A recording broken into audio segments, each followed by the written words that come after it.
sunshine is all around us, and there are beautiful clouds where you are. That's how I know that these worries will not last. I can see you've been crying and staying wide awake, asking yourself why the journey is so tough. They say tough times never last, only tough people do. So don't stop believing, I know it's gonna be better. Say la, la, la, la, la, la, la, la, ba-dum, ba-dum, boom, la, la, la, la, la, la, la, la, ba-dum. Can't be loved by everybody, it's impossible, you know. And trust me, it's okay to let the toxic people go. Your peace within is more priceless than a pearl.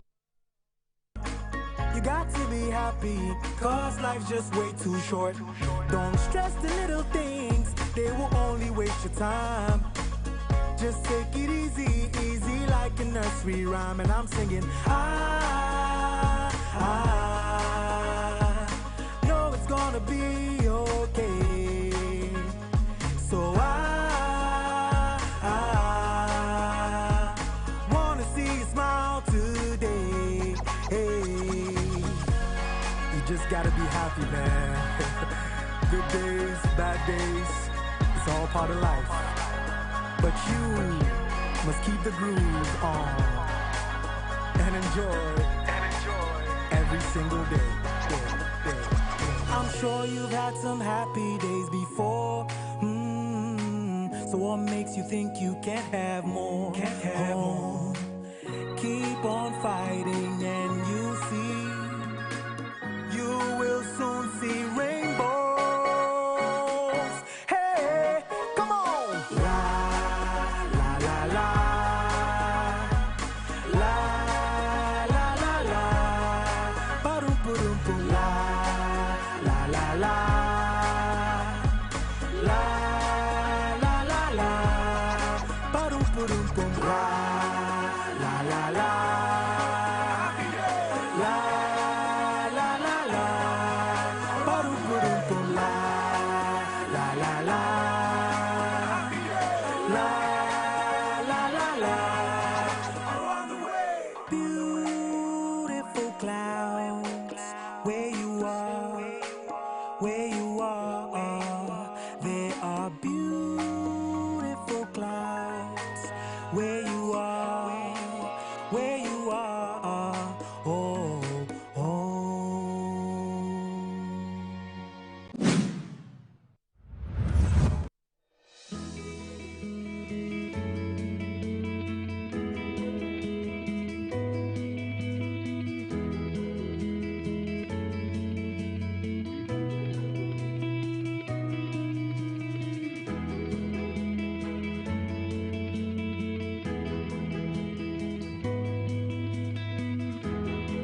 Today, Mr. Speaker, I can say to you with confidence, Ghana is back. Ghana is working again.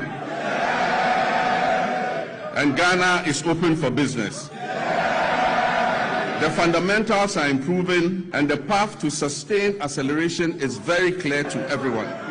From the outset, we resolved to choose discipline over waste, reform over excuses, and stability over speculation.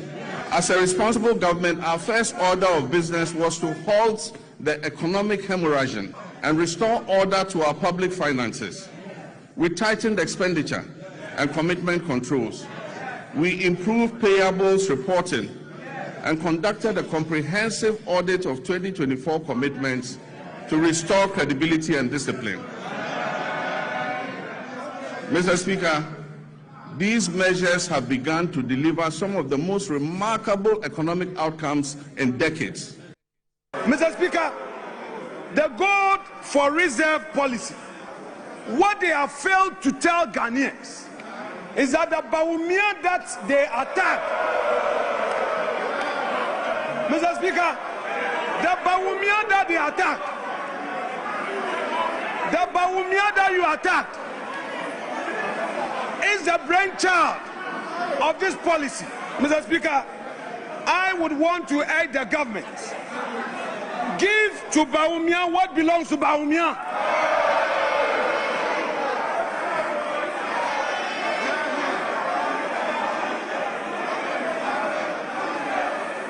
And Mr. Speaker, we are happy they are showing a picture trying to embarrass the former finance minister. We've seen, but very soon and very soon, let me assure you that somebody, a senior appointee who is in charge of this TribeNet, would go to jail. So the one behind TribeNet, the one who introduced TribeNet to the ministry, who is chopping money, Mr. Speaker, we are happy you are showing. Very soon we'll bring a picture. Then you will see the one in charge of TribeNet duping innocent Ghanaians, duping their unemployed youths. There are many youth who are looking for jobs, and this TribeNet, with the connivance of an appointee of government. Repetition, there was lamentation. Once this is the second year in government, you've been president before, and your second coming, this is your second year. One is expecting an inspiring vision, but you see, the cocoa farmers are crying, and all they're asking is that if you can't fulfill your promise of 6,500 per bag, which you scammed them with, just get back to what they were getting under President Akufo-Addo. That's all they're asking for, and yet they will not listen. And they will not even pay any attention to the plight of the cocoa farmer. Do you know that if the cocoa farmer under President Akufo-Addo was able to purchase a certain number of bags of cement with 10 bags of cocoa, today they can do that. If they were able to purchase a certain packets of roofing sheets with 10 bags of cocoa, today they can't do that because their lives are worse off. They are poorer. Cocoa farmers, over 4 million across the country and their dependents, are urging this government to take a second look at the price. But even more troubling is the fact that today, and the president mentioned it, that today fisher folks no longer feel safe to go fishing because of the mismanagement of our security sector, and for 7 months failure to appoint defense minister. There are pirates are all over our seas. There was a pirate incident in Tema, one in Volta, now in Central Region. Our fisher folks don't feel safe to go fishing. Our tomato sellers no longer feel safe to go to Burkina to go and bring tomatoes. Insecurity on the rise. Even the very soldiers who are to protect us from Galamsey are being chased by NDC party apparatchiks. So who feels safe in this country? When we have had over 48,000 compatriots from the president's own backyard, Binyiri, Sola, Kabatuna, and Bole Bamboy from the conflict, 13,000 becoming refugees in Ivory Coast, 10,000 in Burkina. Did you see Okujeto Ablakwa go with soldiers to reconstruct Binyiri? And yet he was quick to fly soldiers with taxpayers' money to Jamaica to help rebuild Jamaica. What kind of governance is that? when Gbenyiri is suffering, when we have failed to reintegrate the thousands of refugees back into Gbenyiri to reconstruct it, you are busy splashing money in Jamaica. This is outside gentility, home crime. We are urging the government to make Ghana safe again. It should make our water safe again, make our borders safe again. We are urging him to bring agreements for the acquisition of OPVs quickly, offshore patrol vessels quickly. What they torpedoed when they were in opposition, they took advantage of hung parliament and torpedoed President Kufuor's effort to purchase offshore patrol vessels. Now they have the time. This is the second time the president has mentioned it. Last year he said it, plans are far advanced to procure offshore patrol vessels. Today, second year in government, he still mentioned the same thing. Plans are far advanced, yet no action, no agreement has come. We urge them to come, we will support them. But what we are saying is that they should make the country safe for everyone and appoint defense minister immediately. My brother here, he doesn't have any ministerial position. He can be considered. I don't know the difficulty in the president in appointing a defense minister as soon as possible. My Fred Agbenyon is here. He's a seasoned. He has called. He Minister for Defense. And yet the president is failing. Can you come here, small? Please come here because of the frame. Yes, thank you very much. Like you heard what he said. A propaganda pastor. It's a propagandist. I'm really, the point is that you are failed in the cocoa sector completely. That we have failed in the cocoa sector. Well, it's for the people of this country to judge. I think you heard the majority reader reading what is happening even in La Côte d'Ivoire to you today. If you go to Côte d'Ivoire, if you go to Burkina Faso, if you go to Togo, the price of cocoa has dipped. Internationally, it has dipped. And even what we are paying Ghana cocoa farmers today is far better than what all our competitors in the South region are paying. And so they can complain, they can scrap whatever they want to discuss. The most important thing is that President Mahama has decided that 50% of our cocoa beans will be processed into finished product. That is how we are going to benefit from our cocoa beans. So I am not going to follow him on that trajectory at all. I heard him saying that there's so much insecurity in this country. Yes. Do you feel insecure in this country? Unless you tell us. Do you feel insecure? Tell us. You are a media person. Do you feel insecure? Yes, we empathize and sympathize with our colleagues who had to travel all the way to Burkina Faso to go and buy tomatoes, and they were caught up in that tragic, incident that led to their death. Nobody would do a thing like that for his fellow countrymen. But if you want to tell the story and tell the story properly, how did we get here? That Ghanaians would have to go all the way to Burkina Faso to go and buy tomato. These are the people who spend over $12 million in the name of irrigating the Palogo project, so we can irrigate the land and produce tomatoes. They chop the money, as we say it in local parlance, without anything to show for. Today, the same people are already on television pontificating and screaming about the state of the economy. They should shut their mouths, watch us develop. Look at all the things that happen in Côte d'Ivoire, happening in Togo, and yet still, Ghana, we are still enjoying peace. It means that our security services are on top of their game. Yesterday, when they were attacked on the sea, quickly the military moved in there and surveyed them and intervened and brought them to sea. So Ghana is safe. Nobody will try to frighten us or to create the impression that we are living in some chaos, we are living in a state of war. We are living in a very peaceful country.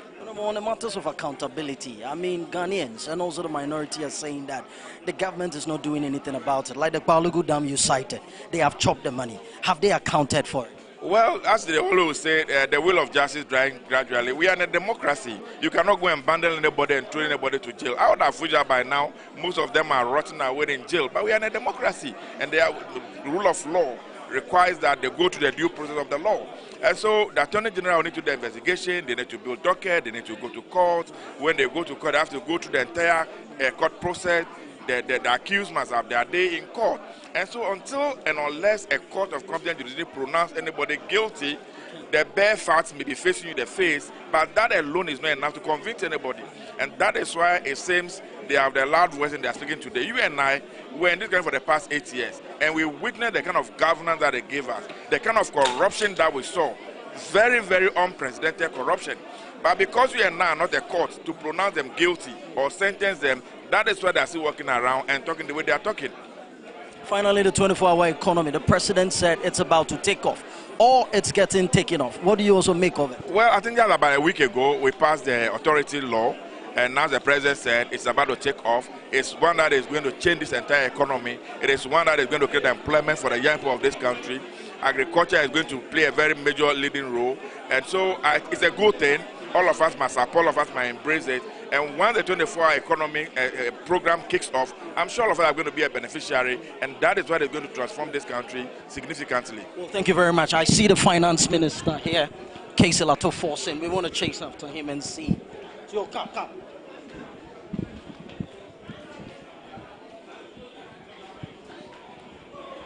Bro. Honorable,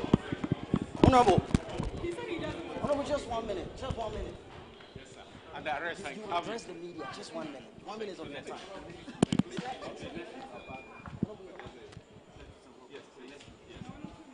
Honorable, just 1 minute of your time.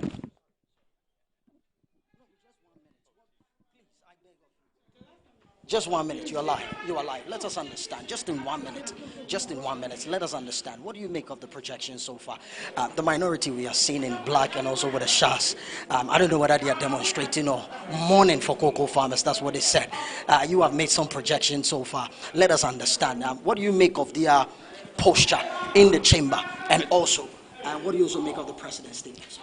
The MPP is mourning the death of their party because clearly comparing their record to what His Excellency President Mahama has led the NDC to achieve in one single year, obviously they have no choice than to mourn the death of their party. And that is why today you could see clearly the MPP, all of them wearing black in a mourning state. They're only using the cocoa farmer as a decoy. I say this because it's the same MPP party that collapsed the cocoa industry, and evidence is there. They destroyed the sector. They dissipated the resources of the cocoa farmer and made the cocoa farmer worse off. Today, what the NDC have done, and the President Mahama obviously made this point, is that we are not only resetting and reforming the sector, but we are giving the farmer a better price than that of our Ivorian counterpart. You know that Côte d'Ivoire, as we speak, is the largest producer of cocoa. That's right. But Ivorians today, one bag of cocoa is sold at 1,200 Ghana cedis. They just did an announcement, 1,200 Ghana cedis. Now, today, government of Ghana is giving the cocoa farmer one bag, 2,578 Ghana cedis. So clearly our price is twice that of the Ivorian farmer. And you know what it means to the cocoa farmer. And this is a government that cares. And let me know, has there been any day, any time in the history of this country where Ghana's price is twice that of Ivorian? The only difference is that we have a caring president.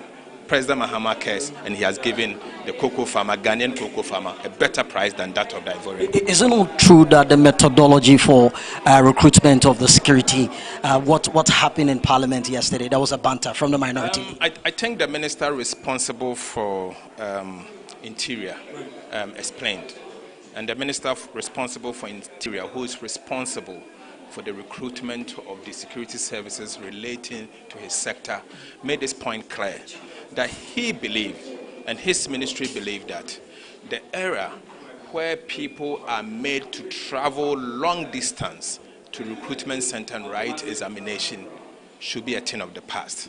And so, in his wisdom, and in the wisdom of his ministry and the security services, they decided to conduct the test online.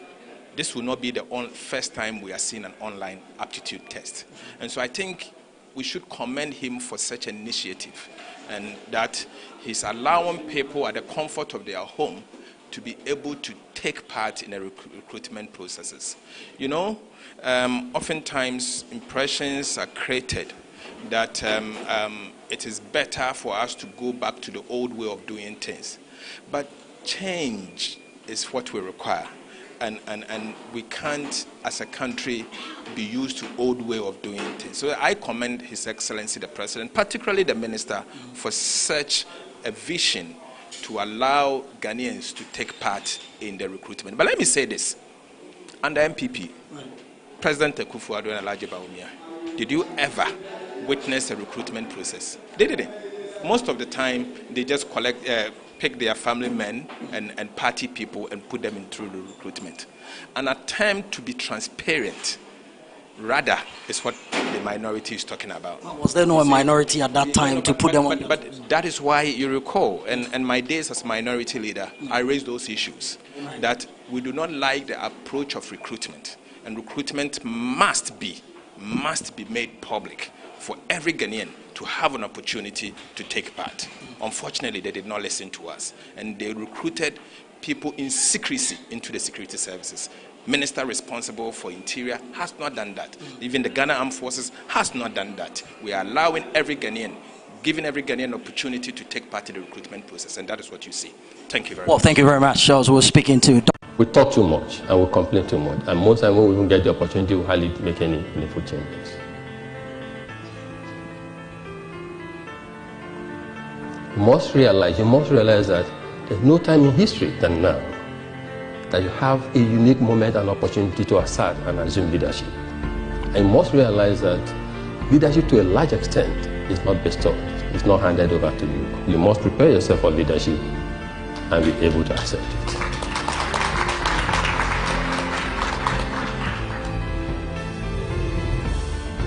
There's vacuum, leadership vacuum in Africa. In the public sector, there is. In the private sector, there is. And that leader can be you, and should in fact be yourself. Government is broke, but people are spending billions to go inside the government that is broke. Have you ever seen a minister who resigned because government is broke before? Government has no money. Have you ever seen a governor who said, ladies and gentlemen, when I was elected, I thought the government had money. Now I discover government has no money, I resign. Have you ever seen it? Government has no money, but they are bringing money out at election time. Where is that money coming from? So they are lying. What is happening is that there are two types of wicked people in government. Type 1, they eat current money. Any money they find in government, they will eat it. They are wicked about that one. There is type 2. Type 2, they eat current money and future money. They will say, my term will end next year. When I leave, how will I eat money? Let me borrow money now and borrow money of the future and eat it now.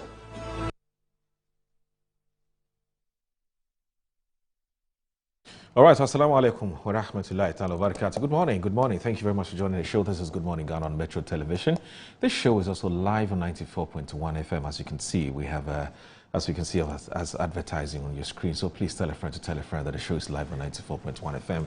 My name is Awudu Moro. It's always a pleasure to come your way. It's a beautiful Tuesday morning. This is the day the Lord has made. Indeed, we're glad in it. I want to say big thanks to the Almighty Allah, the Almighty God, for making it possible for us to rejoin you this morning to talk about the biggest issues that is making the rounds in our dear country, Ghana, as reported by the newspapers and the online portals.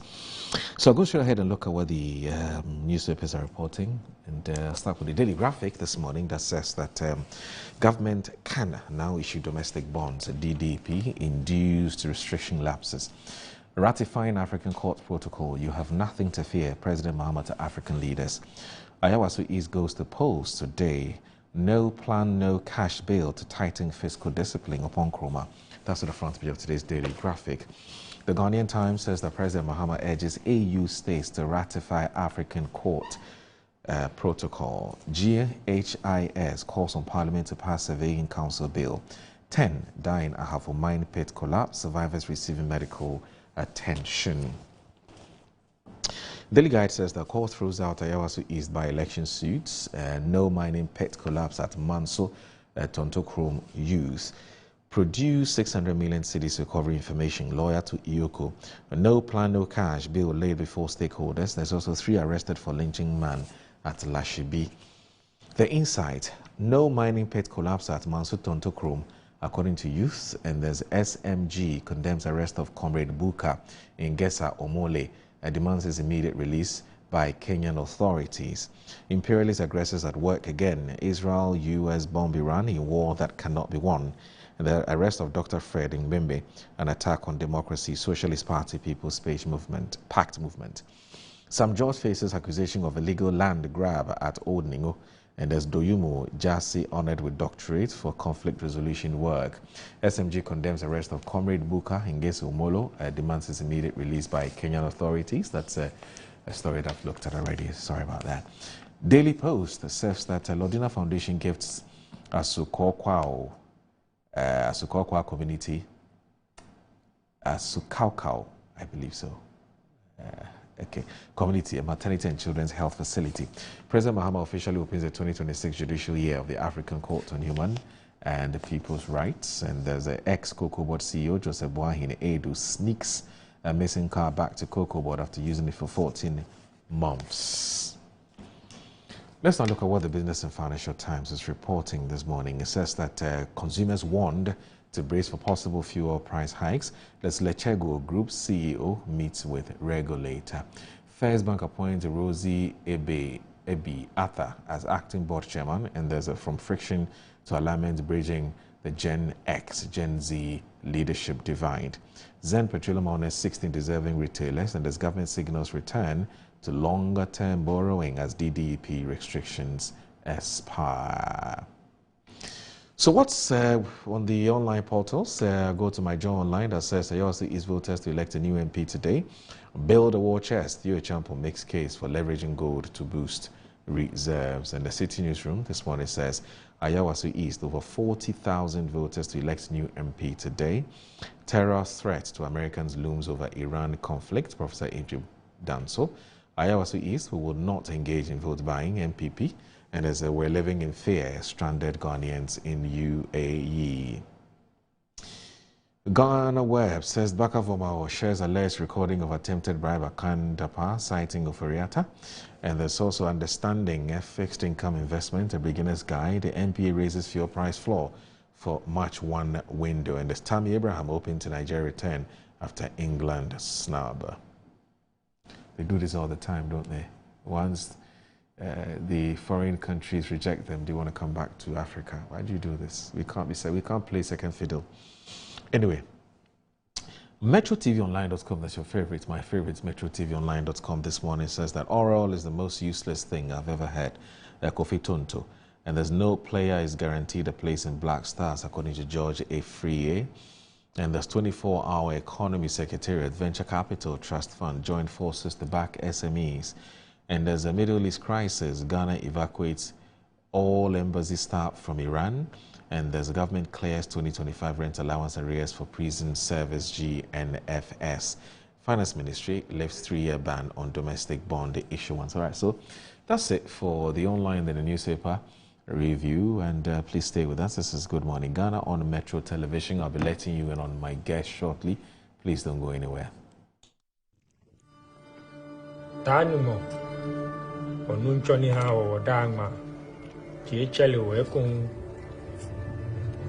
woni anu tumo osole moji ake ba wona ni aya ba ba shushu amen.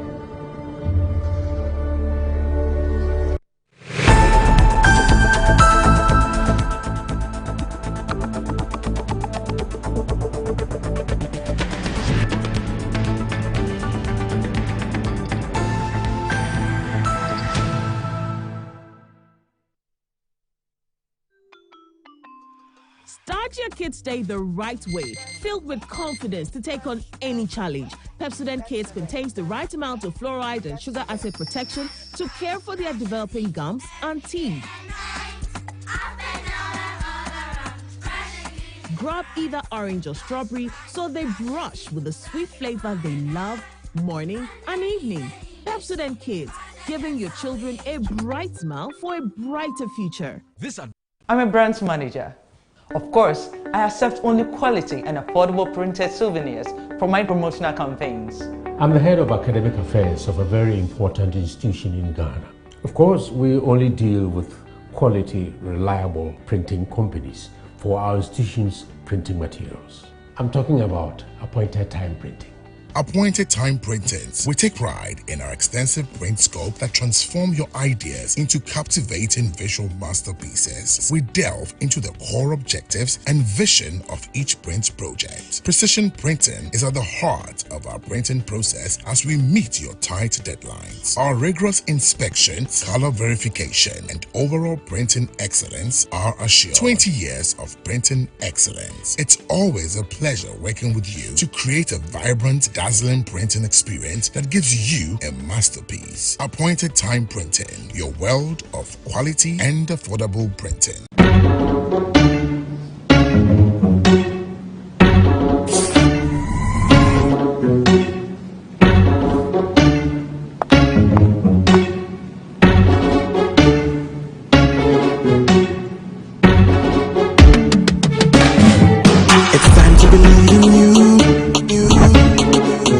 Changing, so should you.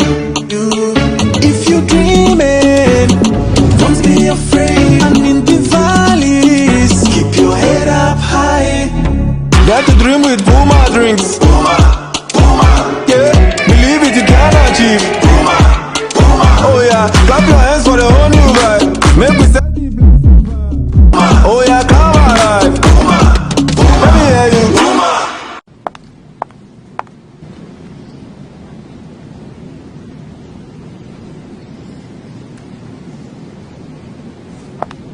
Puma drinks, a whole new vibe. Another quality product from Casa Precon.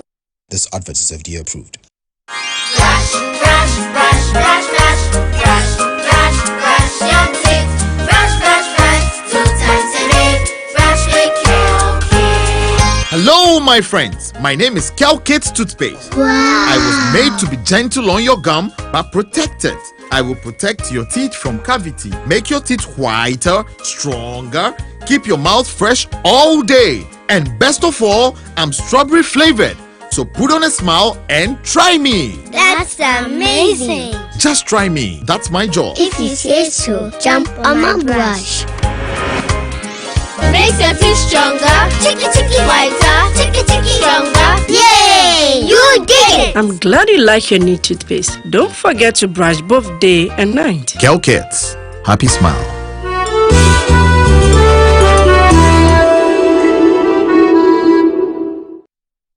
Wabedum tamaso. Hey, Jay.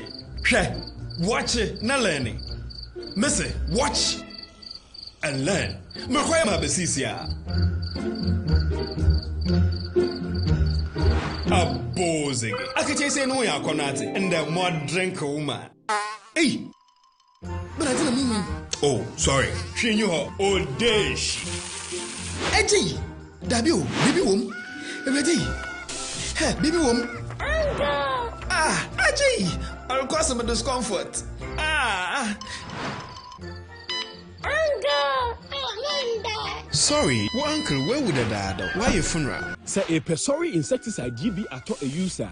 Co pharmacy in a shop biamu. Namum say a pharmacy supermarket and a shop ra. Na repedudu to a cotonwa. On for Royal Dutch and our Aerofield Trading. FE spray with Daimwa. MGL Logistics and Supply is your trusted partner, providing seamless solutions for all your procurement needs. From sourcing products to managing imports and exports, we ensure smooth and efficient transactions every step of the way. Whether you require goods from across the globe or need assistance in exporting your products to international markets, we got you covered. General trading is at the heart of our expertise. We specialize in a wide range of products, catering to various industries and markets. As a trusted dealership in building materials, we provide high-quality products that meet the demands of our construction projects. Additionally, we act as manufacturers' representatives, connecting producers with distributors. Our expertise in logistics is the backbone of our operations. We plan and execute transportation and delivery of goods, ensuring they reach their destination on time and in optimal condition. MGO Logistics and Supply, guaranteed satisfaction. More guesting, yeah, hotel ni papa, no cranya mesum osabe ni. Ebibi katre fo one and yonyam, aso kokon in cheche ni pa. More guesting, yeah, nada fo pa. Ahunti Monica neba te na sor na twitwaje yen amaya fata nyame ninchen. Action and quoting. All right, so my year group actually did last year. That was 95th. But this year is Sami Oku's group. Oh, okay. They are hosting the 96th.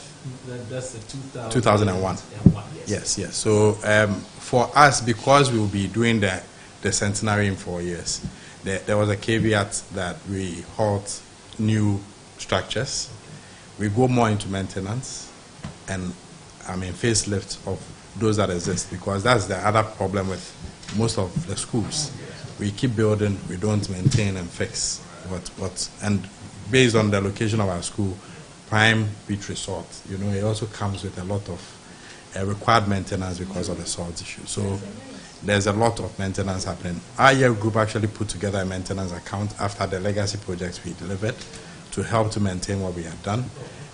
This year, they would actually be unveiling an ultra-modern canteen with solar paneling and all that to allow for the kids to be able to, outside the dining period, when there are breaks in between, to have snacks and all those things. So, and to be able to study in between classes. So that's what they are doing. They're actually almost done. It was actually partly funded by Lindsay Holmes. Lindsay is an APSU as well. Yes. So yes, and he's an APSU. So he did quite a bit to He's also a Pescuba. Yes, I know. He's also a Pescuba.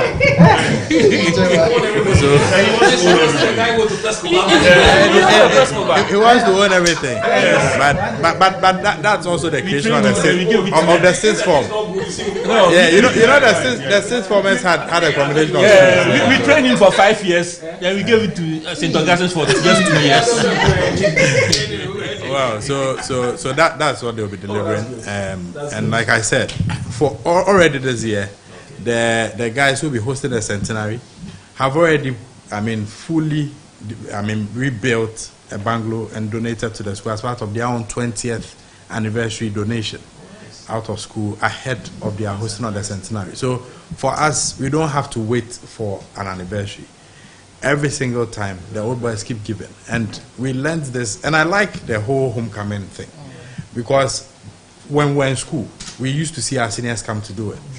Those were the times I used to see the likes of Papa Kwesi Ndum come to my school to give donations and all. So the inspiration came as far back as when we're also in school. And it brings and imbibes that thing about giving back to the school, because you see your forebears do it, and it's only good that. And on that note, I'd also like to say that my wife is an Abigail. Which year? 2002. So I have she's already told me, because I raised the funds for my legacy. So it looks like I would have to help her do it. She's been giving me a lot of heat about that. You couldn't find someone as holy child. Oh. Only child school. Na de bia mo na mo sa de say akaka obe de bia mo na mo sa. So I have to go out. When I am home.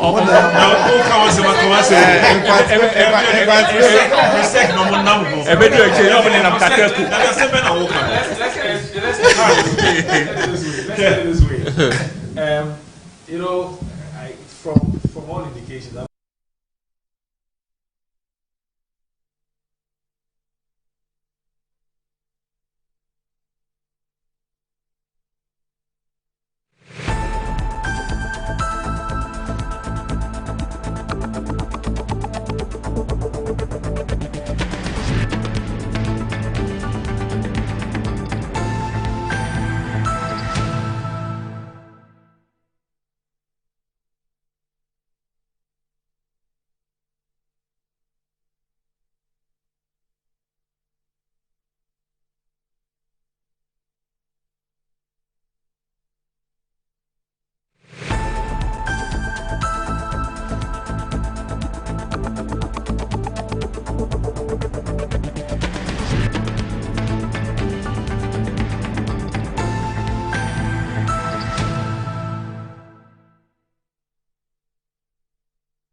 Agenda 111, a major investment in healthcare infrastructure.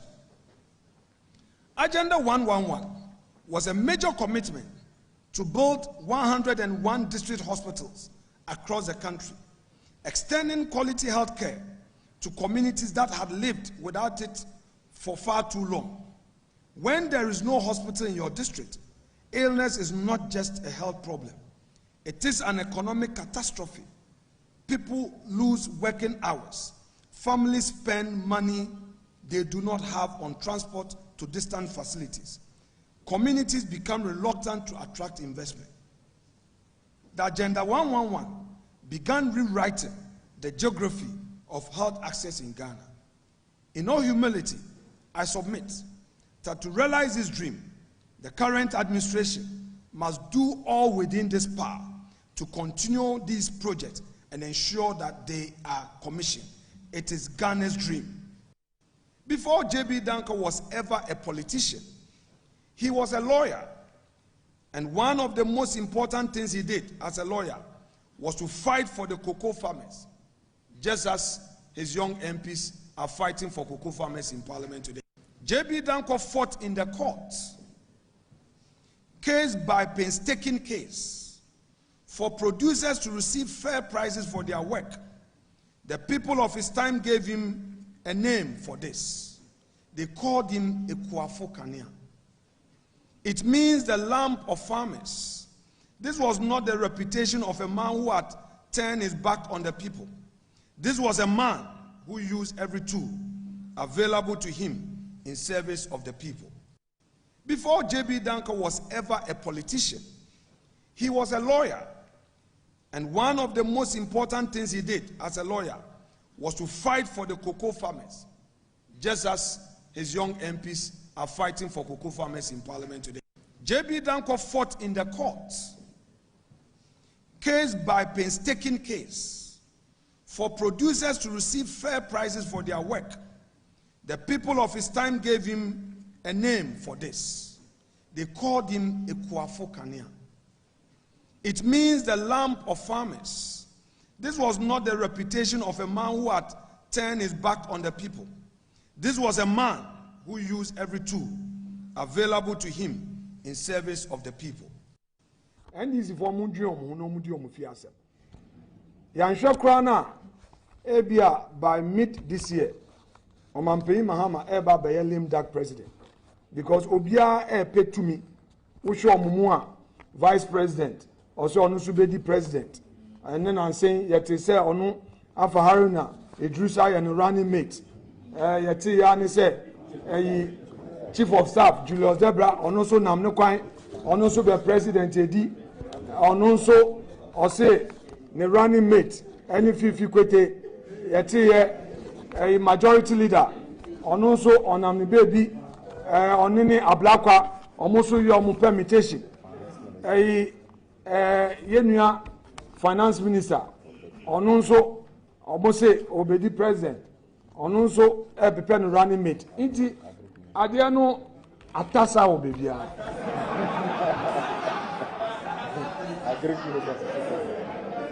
Yenua Erikopoku, on car, as a modi mao, now would the year, Kwejuma Kromo farmer, also Obedi president.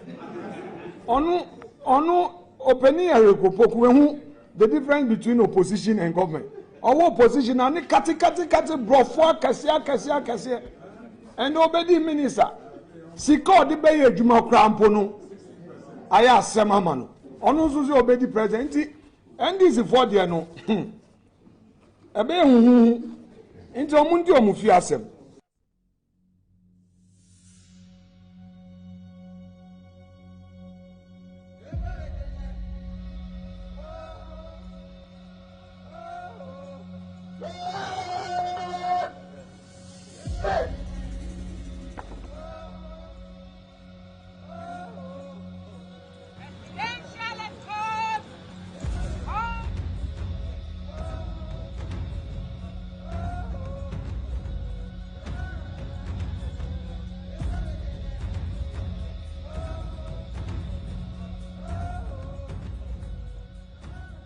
It is both a profound honor and a constitutional duty to appear before this august House to deliver a message on the state of the nation as required by Article 67 of our Constitution. Mr. Speaker, in just a few days, on 6th March 2026, our dear nation Ghana will celebrate 69 years of independence on the theme Building Prosperity, Restoring Hope. This theme is not merely ceremonial, it is the blueprint that guides our administration's vision and actions. It reflects where we have been, it acknowledges the difficulties we have endured, and confidently declares the direction in which we are headed. As we build on the foundation laid in 2025, the first year of my return to the presidency, we do so with clarity of purpose, unity of action, and confidence in our ability to deliver a future worthy of our people's sacrifice and their aspirations. Mr. Speaker, I told this august House then, when I appeared before you last year, that we would have to take tough, prudent, and necessary decisions to restore stability and credibility. Today, Mr. Speaker, I can say to you with confidence, Ghana is back. Ghana is working again. And Ghana is open for business. Mama is the hope. He gives you hope. He is the hope for Mother Ghana. Jam is the hope we need. He is the hope. He is the hope for Mother Ghana.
wake up, one day everything is quiet.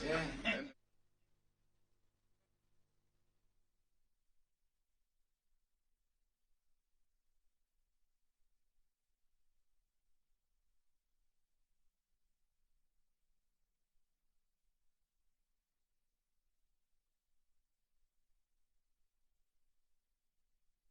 All right, you're watching Good Morning Ghana on Metro Television. The show is also live on 94.1 FM. My name is Audu Moro. Today is the 3rd of March, 2026. So we're going to get on with our conversation for the day. My guest, one of them is actually seated here, and so I guess that we can kickstart our discussions for today. So Emmanuel Sanyo Amekplenu is a communications team member of the New Patriotic Party. It's actually his first time on the show. I have monitored his discussions on some of the platforms, and I've been impressed. Big Boss, good morning. Good morning, Chief. How are you doing? I'm doing very well. I hope you're doing well too. By God's grace. Long time. Yeah, it's been a while. I can see there's good oil on you. Is it them fasting that is making it away? It's a fasting. It's a fasting. We thank Almighty Allah. We thank Almighty Allah. It's a fasting. Today is actually okay, so you know there are two groups of, two different groups starting on 2 different days. There's one group that started with Saudi Arabia. As soon as Saudi Arabia announced that they had sighted a crescent moon. Okay. Some Ghanaians started, and then also the chief imam the following day also announced that the moon had been sighted in some parts of Ghana, so some also started. So those of us who started in Saudi Arabia today, by the end of today, would have done 14 days. 14 days. Wow. And also those who started. So soon? Yeah, so days already? Yeah. Whoa. That's how fast time flies. Yeah, and those who started upon the public announcement by the chief imam, they are doing 13 days today. So 1 day different. Yeah, 1 day difference. Yeah, which has always been the case from time immemorial. So anyway, but I hope you're doing very well. I can't complain. At least how's family? How's everybody's fine? They're all doing well. At least I'm going about my normal duty. I can only be grateful to God. Yeah, because I believe strongly that without God, we are nobody. So it's been God. Yeah, somebody say, you're in opposition. I see a lot of people say that you're in opposition and you are still looking fresh. I'm like, it's not about government. It's about God.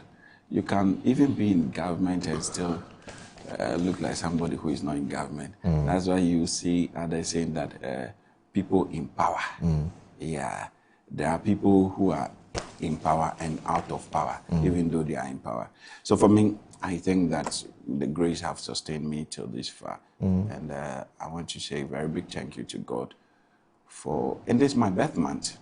Yeah, this is my birth month. And what is your birth month? Yeah, this is my birth month. Okay. And March born. I can only be grateful to God for giving me that grace, the opportunity. Yeah. Okay. That's interesting. And but how have you so far been faring as far as your communication for the party is concerned? I'm asking this because you and I, a long time ago, used to talk off record, and at the time you were not, officially a member of or you had not been drafted into the party's communications structure. Now you are officially a communicator for your party. How is it going for you? How do you believe you're faring? And what have been some of the highs and lows as far as communicating for your party is concerned? And we'll do this briefly before we move to our main topic for the day. Well, let me say first of all, good morning to you again, and good morning to your cherished viewers, especially good morning to the good people of Ayawaso East who are voting today. Honorable Ali Baba, who is number 3 on the ballot paper. I would want to appeal to the good people of Ayawaso East to support him, to vote for him. He's a young man that I believe strongly that will bring so much development to the constituency, having known very well that the NDC has held that seat for so many years, yet we've not been able to see any tangible development in that constituency. So I want to use a platform to humbly appeal to the good people of Ayawaso East that please this morning as you approach the polls, please kindly vote for the gentleman. I believe that he's one of you. He's not a foreigner. He's not from any other place than he has lived with you. So please support him. Support him. And then let me also say good morning to my own people, the people of the Volta region. I salute all of them this morning, the hard-working members of the Volta region, particularly my party people. Yeah, indeed, I recall that we've had a conversation some years back. Yeah. At the time, I was now preparing myself to enter into the communication stream. I believe strongly that I will say a big thank you to the leadership of the party for the opportunity given to me. I'm doing my best to what I see. I see the things that happen. Definitely as human, we are not immune to mistakes. And as part of the trajectory, when there are mistakes, we go back and then review those mistakes and not to repeat them again. So I believe that so far so good. That's what I'll say. The rest is for the public to judge as to whether he's doing well or he's not doing well. I believe strongly that for those who say that he's doing well, they know themselves, and those who say that he's not doing well too. I was actually referring to us and you personally. How's the communications? Yeah, that's what I'm saying. Okay. I like I said, it's going well. Right. So far so good. It's awesome, but largely depends on the public who scrutinize you to say that, hey, you are doing well, you are not doing well. You know, some of these commentaries also guide your discourse on platforms. So I believe strongly that I'm on the right path. I keep correcting where I see that they are wrong. So I keep correcting them. So we are still learning, and I'm sure your good self, you are still learning. I recall when your former boss had to, hand over the baton to you. I the very day they were handing over the baton, I watched them from good afternoon Ghana to good morning good morning Ghana. That was a very good transition. So day in, day out, I'm sure that you've had heated exchanges on the platform, and you go back, you review, and then you come back next time not repeating such things. So it's a learning curve for all of us. Yeah. All right. So you mentioned something earlier and had to do with the Ayawaso East by-elections, because it's starting today. The constituency lost its MP. May so rest in peace, Nasser Toure. And so obviously there has to be by-election so that a new MP is elected to supervise the development, and also, well, that shouldn't be the case. I mean, MPs are not supposed to be development agents, but the reality is they're seen as development agents, or basically take care of the constituency. So we'll get to that conversation. But there's something which is happening as far as global politics, call it geopolitics, is concerned, and it's been in the news since Saturday. It was the 28th of February. We do know that the United States and Israel are at war with Iran over some issues. One has to do with the fact that America and Israel have confidence. In fact, they believe that the Israelis have some uranium enrichment, and so they believe that they have to. They want to stop Iran from piling that up, and because they say that once they allow Iran to do so, it will pose an existential threat to them, and so they're going after Iran. And I'm talking about nuclear power. Now, Iran says no, that's not true. There were some talks, mediation talks that were ongoing to try and get to the bottom of this matter. But just in the middle of that mediation talks, Israel has to bomb Iran, and of course Iran has also retaliated. But they say when two elephants fight, those of us down there, we are the ones who suffer. And we've seen how this has actually, extended to some other, countries within the Gulf region, because these countries are actually harboring American bases, and so the Iranians are targeting these bases, and it's affecting some of these countries. So UAE, which is where Dubai is, we're seeing countries like Qatar, countries like Bahrain, countries, I can give you a tall list of them, Jordan, all of them are suffering the unfortunate consequence of this war. But back home, we are more concerned about what this is going to do to all of us. Now, if you look at the Insight today, the Insight newspaper says that Israel-US bomb Iran in war that cannot be won. And the story is by Vijay Prashad. It says, having just formed the Board of Peace, the United States and Israel have begun the board's first war, this time on Iran.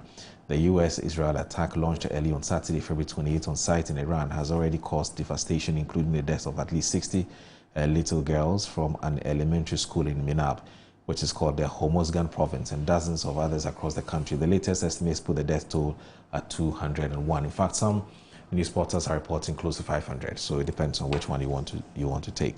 In fact, the attack on Iran on February 28, 2026, and the story is on page 9.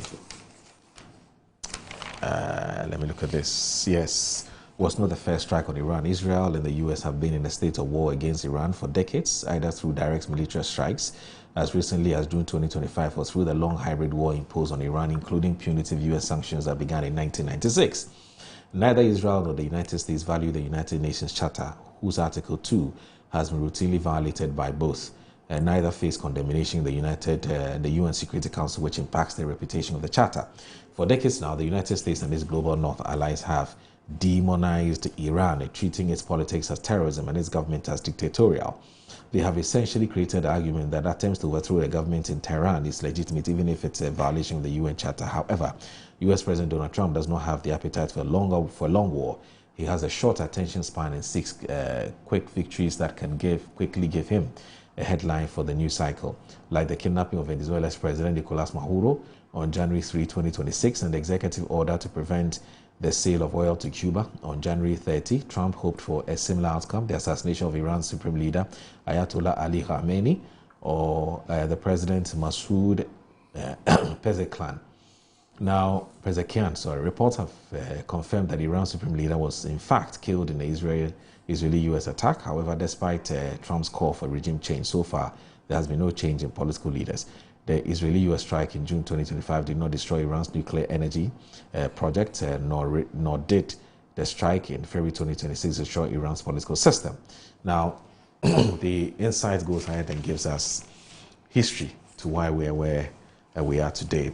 Now, today's Business and Financial Times has a very interesting article by one Kingsley Webora Tanke, who says the Chief Executive Officer of the Chamber of Oil Marketing Companies, COMAC, Dr. Rivesing Opong, has warned that if the conflict between the United States, Israel, and Iran persists, consumers could face higher petroleum product prices as global oil markets react to the ongoing conflict. While he allayed fears of possible fuel shortage on the local market, he stresses that prolonged geopolitical instability would inevitably carry cost implications for domestic consumers.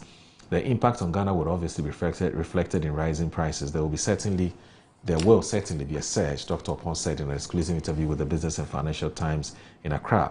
Dr. Opon explains that Ghana remains a net importer of petroleum products, bringing in more than 60% of its domestic requirements, despite having some level of local production. He notes that this reliance on imports leaves the country highly exposed to fluctuations in international oil prices.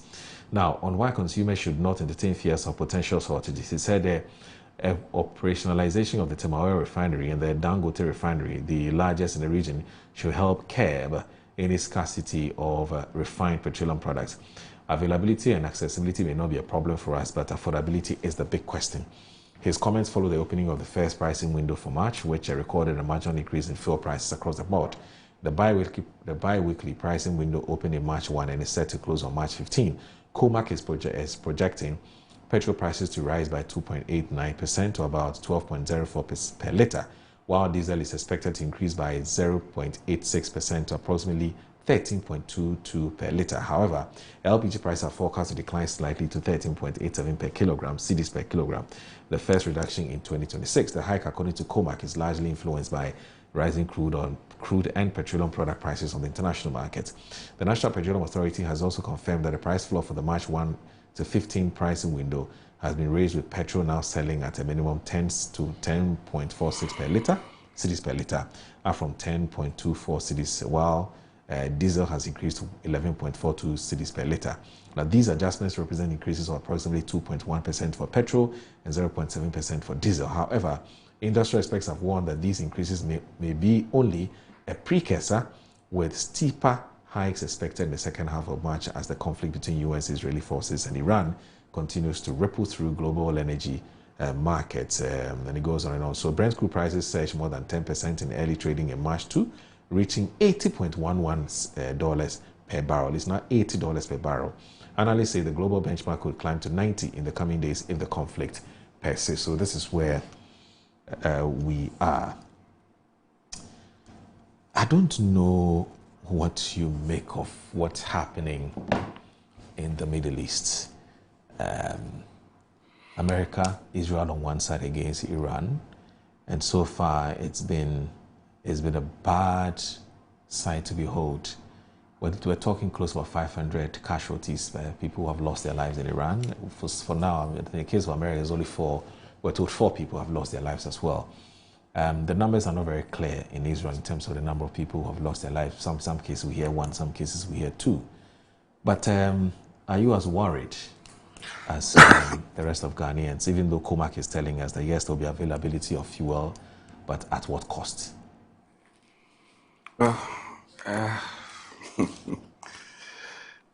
Thank you very much. In fact, this Middle East issue or brouhaha is an issue that is of concern to all of us as a country and as a continent, as far as the African continent is concerned. Yesterday, I read somewhere that the president said it will affect the African economy. And when I saw that, I smiled. It's quite intriguing. And you see, let me start by saying that in God's own time, He does His own thing so beautifully. And there is nobody who can say that He's able to predict what God can do. So it's only prudent that in many cases, we should be very mindful of things we say. Why am I saying this? I was smiling when you said that when 2 elephants fight, it is the grass that suffers. Yeah. And who is the grass here? Or who are the grasses here? Ghana is definitely one of them. But the question I want to ask the president is that, does he believe in the fact that external shocks do not affect Ghana? Why has he all of this sudden changed the narrative? I have observed yesterday the commentaries on all platforms, and I even started from the weekend. You see a lot of agenda setting by our friends from the other side who tries to, put out an information that what is happening in the Middle East is going to have an effect on our fuel prices. I think I beg to differ. Ghana is a safe country. No bomb has been in the Jubilee House. And I repeat again, no bomb has been directed to the Jubilee House or any part of this country. So for me, let nobody worry. We can worry for our other African countries, but for Ghana, we are immune to external shocks. Nothing will happen to us. And I'm happy that the MPA and the rest, they are telling us, Boston and the rest, they are telling us that there is enough reserve. So what it means is that Ghana as a country, let's not cry because external shocks do not affect us. we have more than enough it takes to be able to, you know, conquer whatever challenge that will come on our way. But, you know, I'm worried for other African countries, and I'm worried for us as a country as well. And I'm going to see what the government will be doing. In your intro, you made mention that whatever that is happening between the US, Israel, Iran, is definitely going to have a sequence on us. There will be a major effect on African countries, and Ghana is not left out. This is a time that we need to take a deeper reflection as a country to look at the kind of politics we play with our economic developments. Because today, if you do a U-turn to come and tell any MPP person that what is happening today will have an effect on us as a country, I bet to differ. They will tell you no, and I will resist that statement from any NDC person, that there will be an external shock, so we should expect fuel hike and all of that. As of yesterday, fuel has increased. And in the coming days, when you look at the global price, as I said yesterday, per barrel, it was $72. I don't know, this morning I have not checked, but I'm pretty sure that it's still moving up. There is an uprising. How do we as a country keep safe? Are we going to fold our arms and continue with this infighting? These are issues which you look at holistically, because it is not going to be business as usual. And I believe strongly that every medicine that was issued to the MPP government at the time, when there was the issue of Russian-Ukraine war, we were told that there is no war. A whole lot of them said so many things. And at 10 a.m., I'll be releasing a movie titled The External Shock Movies. Really? Yeah. 10 a.m. this morning, I'll be releasing a movie on my Facebook wall, External Shock Movies. And you see the actors in that movie. You'll be shocked. The impossible comments that came from people who are learned, people who are, you know, who have actually gone to school. Today, the same group of people, they are setting some kind of agenda either on social media or on platforms. Fast forward, putting that aside, like I said, it is a learning curve for all of us as a country. And for me as a young person, I would want to use your platform to say that we must do politics or engagement devoid of the usual propaganda. The propaganda will not win us the things we want to do. Because you go in, you win with your propaganda. When you come, it hits back at you. And you are now pleading to be accepted. Whom are you deceiving? Whom are you lying to? When we're told that it is a bloody lie in 2022 by the president who was an opposition leader at the time, that COVID can never be blamed largely. Today, the same president is saying something else. The likes of Sammy Jenfi, the likes of the late Muntala, the likes of Afriye Ankra, it is just too bad.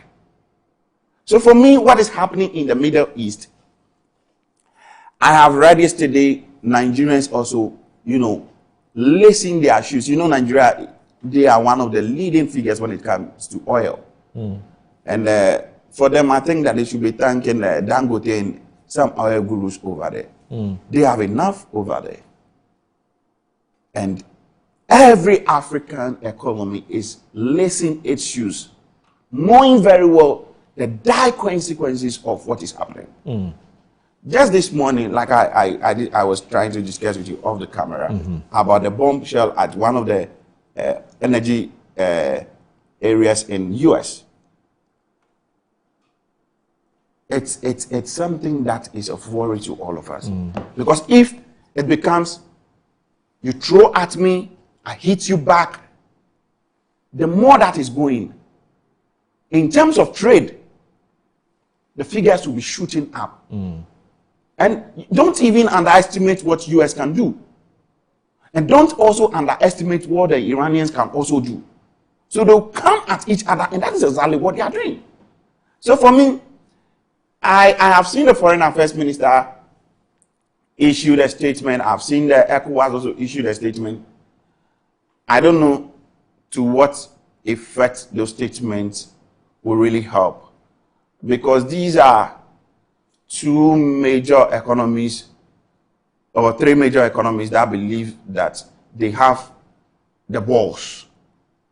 And we, as a dependent country, we at times rely on these people, more importantly, on the US largely, in terms of support.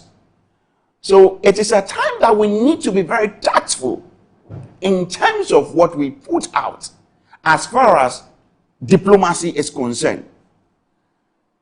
And in all of these, whether you are even tactful or not, you must also bear in mind that at the end of the year, I started. A songwriter will tell you, apeke. And if apeke we are, then what else do we do? What we need to do is that we need to quickly put mitigative measures in place as a country. Forgetting that, or erasing that notion that there is no bomb in Ghana. External shocks do not affect Ghana. We have to put those processes in place ASAP, because just as 2 weeks ago, fuel was down, it started rising small. Yesterday, it's up. I won't be surprised if this week the price shoots up again. It is never my prayer, but it has a global effect on us as a country. So what we have to be praying for is that the leading figures in this fight, they restrain, they pull back. But from history, from what we all know, and to Canada, I feel like I say, it's now going to start. So I don't know, but I am really worried because I would not want to see this country where we'll have people complaining that, oh, it's because of the external shocks. I'll be very sad when I hear people complain about that. I'll be very sad because we know that Ghana is extremely immune to external shocks. Our borders are so tightened that no amount of bomb that will be thrown to Ghana will hit Ghana. So I'll be very sad. But in all of this, as I said, let's lace our shoes.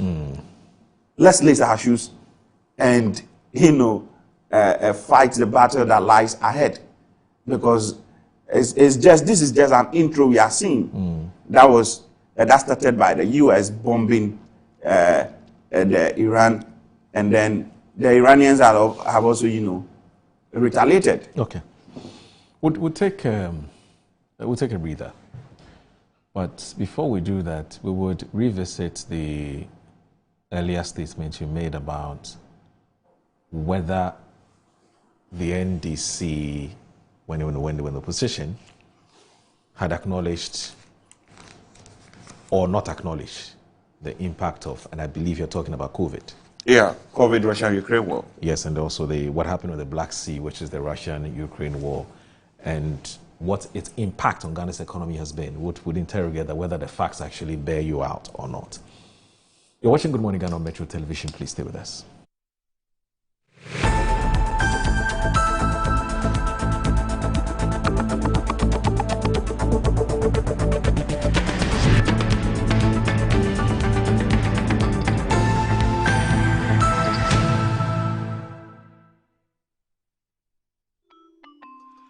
Start your kids' day the right way, filled with confidence to take on any challenge. Pepsodent Kids contains the right amount of fluoride and sugar acid protection to care for their developing gums and teeth. Grab either orange or strawberry so they brush with the sweet flavor they love morning and evening. Pepsodent Kids, giving your children a bright smile for a brighter future. Are you a headmaster, headmistress, parent, teacher, or an educator looking for high-quality textbooks for preschool, primary, and junior high school students? Look no further than Advocate Publishing Company. Advocate Publishing Company is a leading publisher of educational materials in Ghana that publishes very engaging, interactive, and comprehensive textbooks that meet the needs of students, teachers, and parents. Our textbooks are thoroughly published to make learning fun and easy. They are also designed to stimulate critical thinking, problem solving, and creativity in students. Make Advocate Publishing your preferred choice for all your educational needs. Explore our range of textbooks and educational resources. Visit us at the old GNTC yard near Kingsway, Accra. You can contact us on 0503 786 776 or 02408 06354, also 0531 600360, and connect with us on Instagram, X, and Facebook at Advo Publishing. Don't settle for less. Choose the best. Advocate Publishing Company, empowering young minds one textbook at a time. Thinking publishing, think Advocate Publishing. Yes, next. Hey, Nadia Benson. Me didn't tum. Mr. Friendly Calico, just call me cockroach. Now, Mr. Friendly once now. Hey, that's you. Improve car. Yeah. Captain Mosquito, double the accent.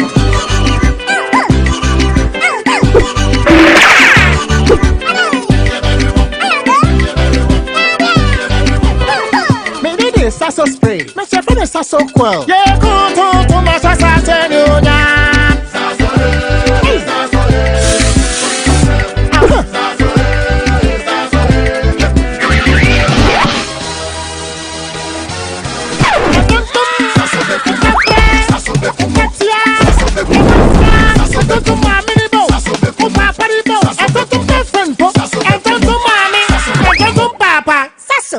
Tum preko.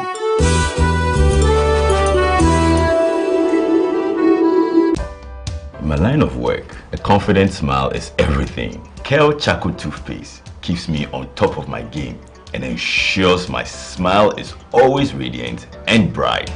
With the tiring nature of my job, we spend several hours under the scorching sun. To keep our teeth white and our breath fresh all the time, we use none other than Kel Charcoal Toothpaste. Kel Charcoal Toothpaste. You're on a Kessie and in a kit one. Samayo Kendini, a who be here, some make us a papadia to a mammy man for. Kel Charcoal's natural ingredients, and a bomb is a hobby, a man is swing, and a sense of Mama Hotter so a will beg you. Kel Charcoal Toothpaste. Choose Kel Charcoal Toothpaste for anti-cavity, whiter teeth, and fresher breath all day. Available in 80 gram and 150 gram. Grab yours today. Kel, happy smile. This advert is FDA approved.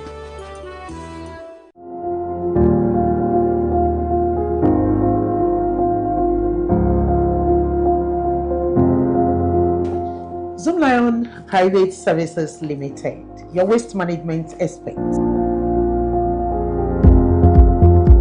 One of the most innovative aspects of our business is our commitment to adopting cutting-edge technologies and sustainable practices in the waste management industry. We have invested in modern waste collection trucks, digital payment systems. We have also implemented efficient waste segregation systems and also developed strategic partnerships with our various stakeholders in the waste management value chain. I can talk about our innovative approach that enables us to reduce waste disposal costs, also minimize our environmental impact, and provide our clients with seamless customer service experience. We are the waste management experts.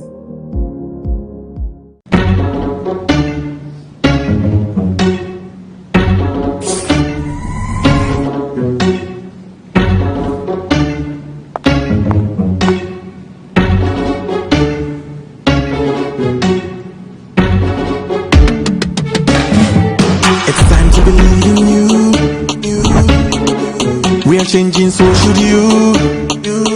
If you're dreaming, don't be afraid. And in the valleys, keep your head up high.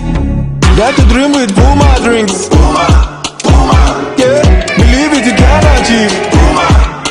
Oh yeah, clap your hands for the whole new vibe. Make we start the black. Oh yeah, come on.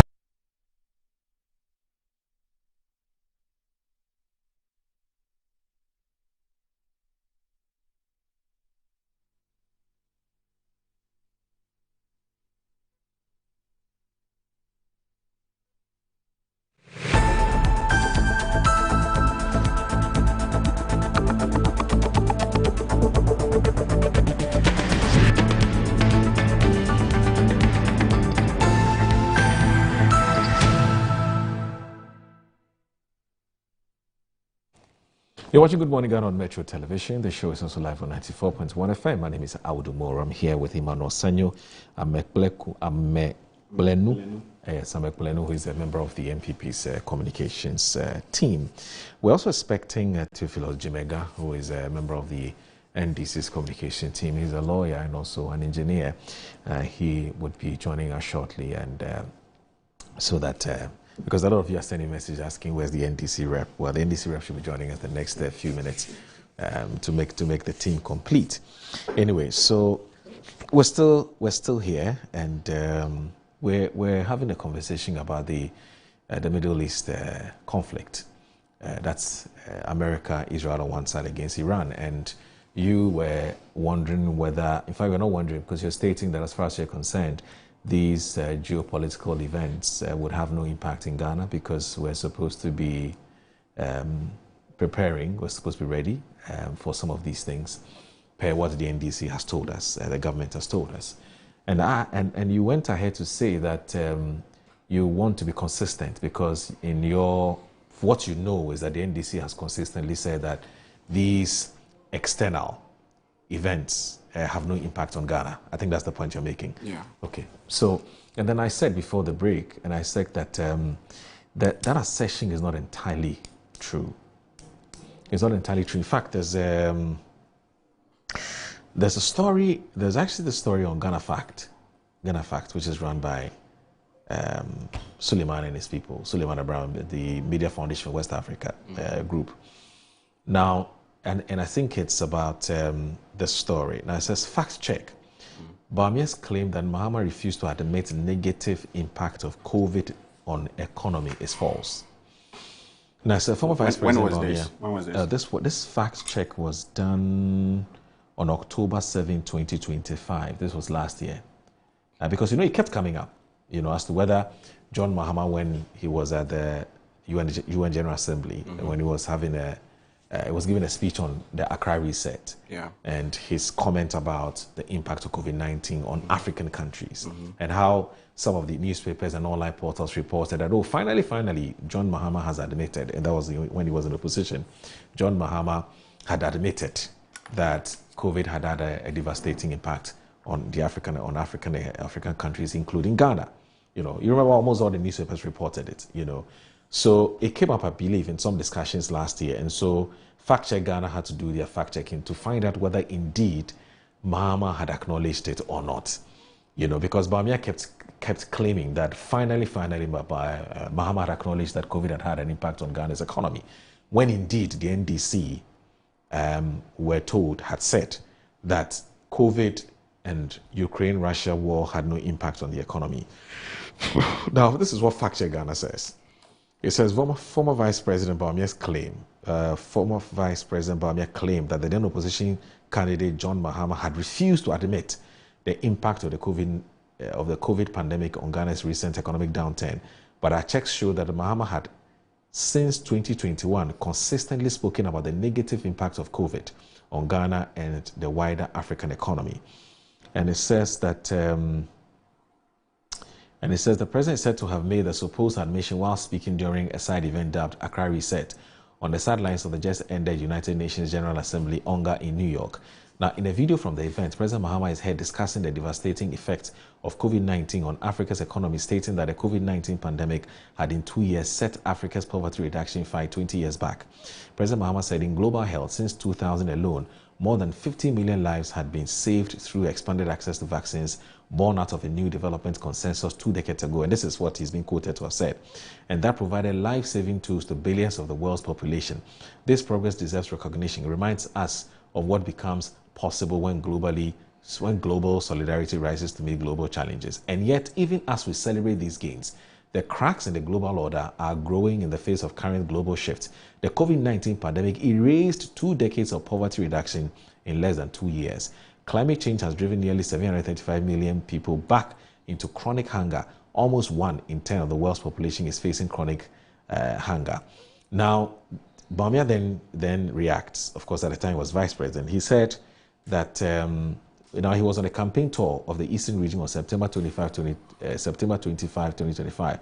Dr. Bawumia said the president deliberately denied the impact of the pandemic on the economy during the 2024 election campaign. Now, from 2022, when the impact of COVID-19 hit the country's economy, prices of goods went up. And during the 2024 election, we said that the cost of living had been largely impacted by COVID-19. So here's the thing, largely, this is for Dr. Mahmoud Bawumia, largely impacted by COVID-19 and the Russia-Ukraine war. When we said that, President Mahama and the NDC said it was because of economic mismanagement. Now, so this is where a fact check is saying that Bawumia got it wrong.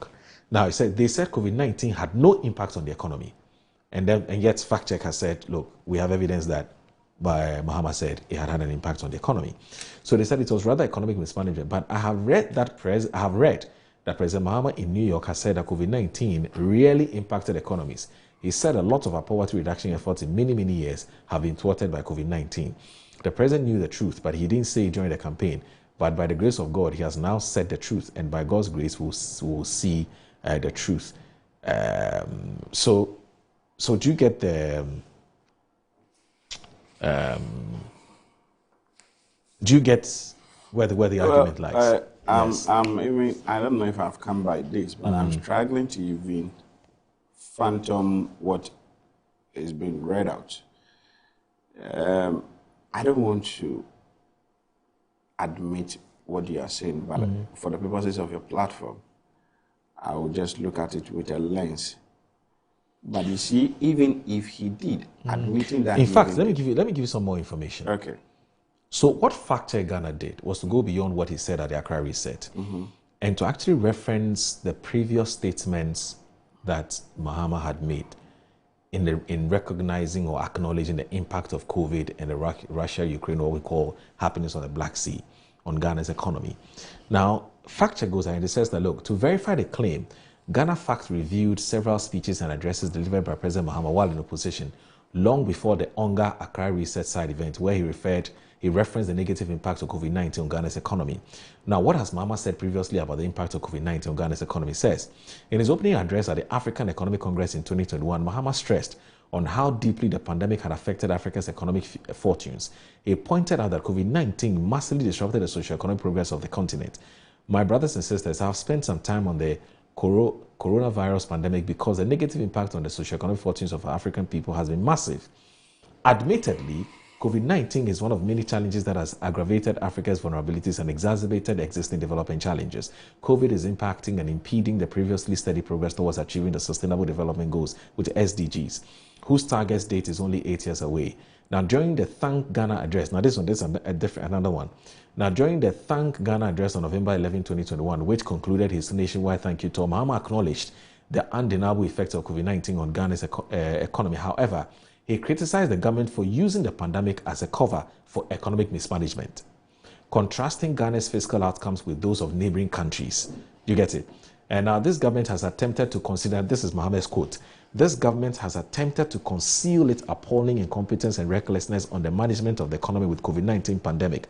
Now, while the pandemic posed a major challenge to the global economy, including ours, it is quite clear in our case that it was the desire to win elections at all costs that got this government to engage in unbudgeted consumption expenditure to create an artificial feel-good factor. Okay, and there are two more. There's the one he said on the 24th Africa Business Conference, and that's also he's been quoted to have said a similar thing. And then there's also a quote. So I can go on and on and on and on. Yes. And whilst you are reading, a lot is going through my mind. Okay. In fact, I think that there have been some incongruous positions when it comes to this government. Right. Especially the president. The president has been inconsistent with his position. He will say this tomorrow, the next day he's saying something else. I have heard him on even campaign platform in the heat to the 2024 election. There are videos to divert. The reason I'm saying that at 10 a.m., I'll post out a movie on my Facebook wall. See, they cannot be referred, we cannot be referred to some of these comments that when he went to the outside world that he was saying.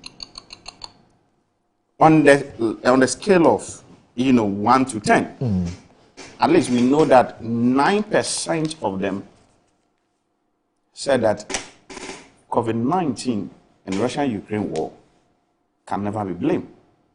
That Ghana is immune to external shocks. So today, if we are saying that, and you in the movie that you talked about that you intend to premiere today, is it? Yeah, today 10 a.m. I'll be posting that. You have videos of Mahama saying exactly what you're saying?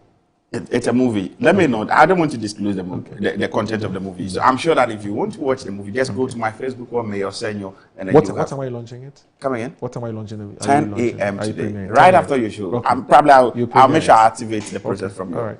We need that video. Yeah. We would like to have a copy of that video. There are sequence of events where we had a lot of these, and it's not just accredited to Mahama. We cannot say that because the president said this, so we should. No. There are instances where the president, even in 2022, it's online. The president said what? It is a bloody lie. It is a bloody lie to blame Ghana's economic crisis on COVID-19 and the Russian-Ukraine war. Then you do a U-turn. You go to UN or go and have an outside engagement, then you are saying a different thing. Whom are you deceiving? Why are you being a hypocrite? Who do we believe at this time? The likes of Sami Jemfi, who told us that has Kaswa been hit with a bomb? Today, if we are seeing per forecasting, if we are seeing what is happening, I think it is only proper for us to know that the Jubilee House or no part of Ghana has been hit with the bomb. So we need to stay at foot. Let's be okay. Elvis Afriye, who is in charge of religious affairs, he had made very unpalatable commentaries relating to the issue of external shocks. The lives of the late Muntala Mohammed. I don't want to, you see, even Malik Basentali, Edem Agbana, a host of them, they have made some commentaries on these issues. Anytime you talk about it, they tell you that it is mismanagement, incompetent. Today, what has happened? Ghana now is immune to external shocks. You cannot reprobate and approbate. No. Jenna Hoji, the chickens are now coming home to roost, and we cannot allow, just for hook, line, sinker, for the purposes of, we are all Ghanaians, so let's allow things to be. No. What you said yesterday, you'll be measured by your words yesterday. But let me ask you. The medicine, hold on. You know, when you are sick and you go to the hospital, based on your condition, if it is malaria, they will give you some dosages to take. Now, What it means is that now that there is an external shock that is coming up, we need to remind them of the medicines they were giving to us at the time. Those same dosages, the quantum of dosage will be given to each of them, and they have to receive it. Woto. No amount of it is Ghana, we are all Ghanaians. Nobody is praying for doom for this country. No.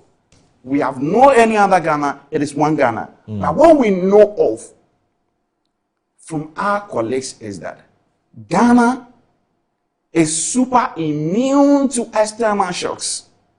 And there are a lot of, I have reviewed over 20 videos and still counting. As of yesterday, I've reviewed over 20 videos and still counting.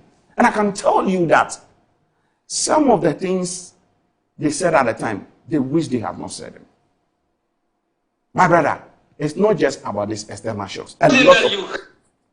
It's not just about this even external shocks. A lot of commentaries were run in this country regarding one sector or the other. But today, it is being played back to us like a playbook. And how is the government confronting it? The issue of unemployment was one of the looming crises that we had at the time of the 2024 elections. And we were lured, we were coerced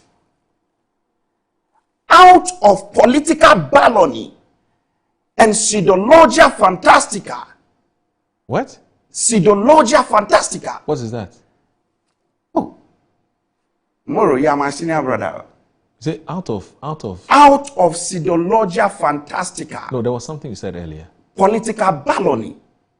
And what? Political baloney and pseudologia fantastica. I don't understand. Okay, I'm going to explain to you. So political baloney out of propaganda. Okay. And out of pseudologia fantastica, out of deception, out of lies, out of fantasies. We were deceived in this country to believe that there was something called 133 24-hour economy. Everything is being played back to them in a cyclical way. It's being recycled back to them. And you are telling us there's an external shock. We should fasten our belt. You remember the president in his State of Address, in the State of the Nation's address, in his last comment, he said what? We should fasten our belt. The plane is about to take off. Did you hear that? What it simply means is that we should zip up, because the fight that is coming, if we don't lace our shoes, our legs cannot enter into it. So for me, it is neither here nor there for someone to tell us that, oh, the president at one point admitted. You can't admit in somebody's country, but when you come to your own country, then you'll be throwing tantrums at us. Where on earth would you want to say that the president admitted? He is on record, and the videos are there for us to see. Senyo is not manufacturing any statements. These are commentaries that were run by the government. They described us as mismanaging the economy. They described us as, incompetent. Whereas we know that the most incompetent person is the president and his government. We refuse to wear that uniform. Today, the council say, Ebu Boba, and you don't want us to talk about it. We are giving you back your dosages, and you are telling us what? Oh, the president was admitted. Moro. Yes, sir. You agree with me, and I'm sure your producers can get videos of Sammy Gyamfi, what he said, of the president, what he said, of Elvis Afriye Ankrah, what he said, of Atufosin, what he said, of Haruna Idrisu Honorable, what he said. A whole lot of them, including their communicators. So for me, the goofing, the mistakes they did, the medicines they gave us that we had draw, if Ghana at the time, 2 years ago, was not immune to external shocks, then today, do we now have a new Ghana? No. It is still the same G-H-A-N-A, Ghana. Has the Jubilee House name been changed? No, it is still the same Jubilee House. So what it simply means is that we do not have a new Ghana. We have the same country. So no amount of external shocks will even hit my village in the Volta region. No amount of external shocks will even hit the president village in Bole Bamboy. No amount of external shocks will hit the finance minister's constituency. No amount of external shocks will hit Honorable Kujeto Ablakwa's constituency in North Town. What it means is that let's stay put. Let's safeguard our borders. Because Ghana and countries. Because for us, we are safe. We've already been informed that there is enough reserve for us as far as here and there for anybody to want to make such arguments. Well, you know, you know, I want to understand what really your principle on this matter is, because we also need, as you said, we have to be consistent, you know, about what really, you know, the then running mate, Dr. Mahmoud Bawumia, wondered why this global effect has kept the likes of Togo and Ivory Coast and so and not hit Ghana. You remember at the time Issa wasn't the vice president when Ghana's economy was going through some downturn. There's a very popular video where Dr. Mahmoud Bawumia was asking that same question. Okay, and then fast forward, you have COVID and COVID-19 in Ukraine, Russia development hitting the Ghanaian economy, and then the NPP are saying that that is the reason why our economy was struggling, and then the NDC is saying no, you can't say that that is the reason why we're struggling, because in the past you had said that external factors don't have any impact on Ghana's economy. And now you have also come to say, well, since this is what the NDC had said in the past, you're also asking the NDC to tell you whether indeed these what is happening on the external front is also impacting on the economy. So I'm saying that there have been some inconsistencies on the part of perhaps the two political parties. You may have to check this. There is no inconsistency. Okay. There's no inconsistency. Tell me what is no inconsistency. We as a political party, we are very, very consistent, and we know our facts. We know what we are saying. Okay. Now, in 2022, in Harvard had an African business conference where the current president, His Excellency John Dramani Mahama, was the speaker. And he admitted by saying that, he made a statement by saying, I'm actually admitting that COVID-19 and the Russian-Ukraine war affected economies, including Ghana's. This is online. Including Ghana's? Including Ghana's. Who said this? This is His Excellency John Dramani Mahama. Okay. Yes, I read that earlier. Yes. No, I didn't hear that one. Oh. I didn't hear that one. In fact, when I referenced the fact check... Because you were only doing the fact check one for me. So when I referenced the fact check Ghana story, I said to you that in the fact check publication, what they were seeking to basically put out was that the assertion or the claim or the allegation that John Dramani Mahama had not acknowledged, had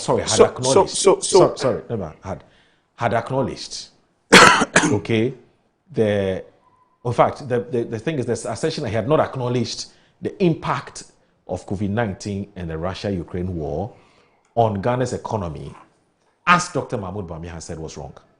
That's what they were seeking to do, which is that Dr. Mahmoud Bawumia has said that finally, John Mahama, as he was reading online, had acknowledged that COVID-19 and Russia-Ukraine war, these twin problems had impacted the economy. In fact, Ghana was saying that it's not true. John Mahama has said it in his speech. In Ghana or outside? No, he said it, of course, in the United Nations. But in Ghana, what did he say? Now, in Ghana, what did he say? There's a second reference where, as part of his thank you tour, when he won the 2024 elections, as part of his thank you tour, he repeated it by saying, and said that these twin developments had had an impact on Ghana's economy. However,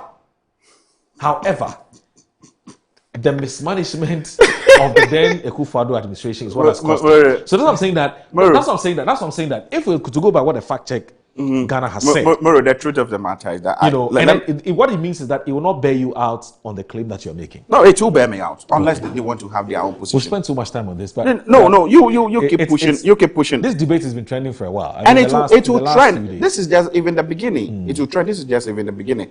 Okay. See, the truth of the matter is that the president himself, apart from the president, any other member of the government, and even apart from the president and then the late Muntala Mohammed, who at a point said that COVID-19 cannot be, and then at another breath he went for I think ECOWAS Parliament program also. Then he, said another thing again.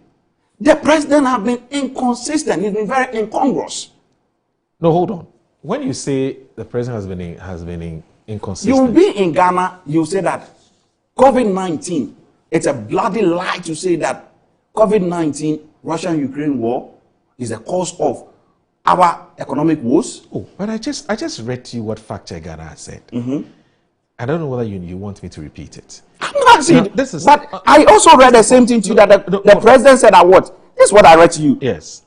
The former president, that was then, I'm quoting from the side, former president John Dramani Mahama said it is a bloody lie to blame Ghana's economic crisis on COVID-19 and Russia-Ukraine war. What's the source of this? This is OTEC FM Ghana. OTEC FM Ghana? Yeah, 2022. 2022? Yeah.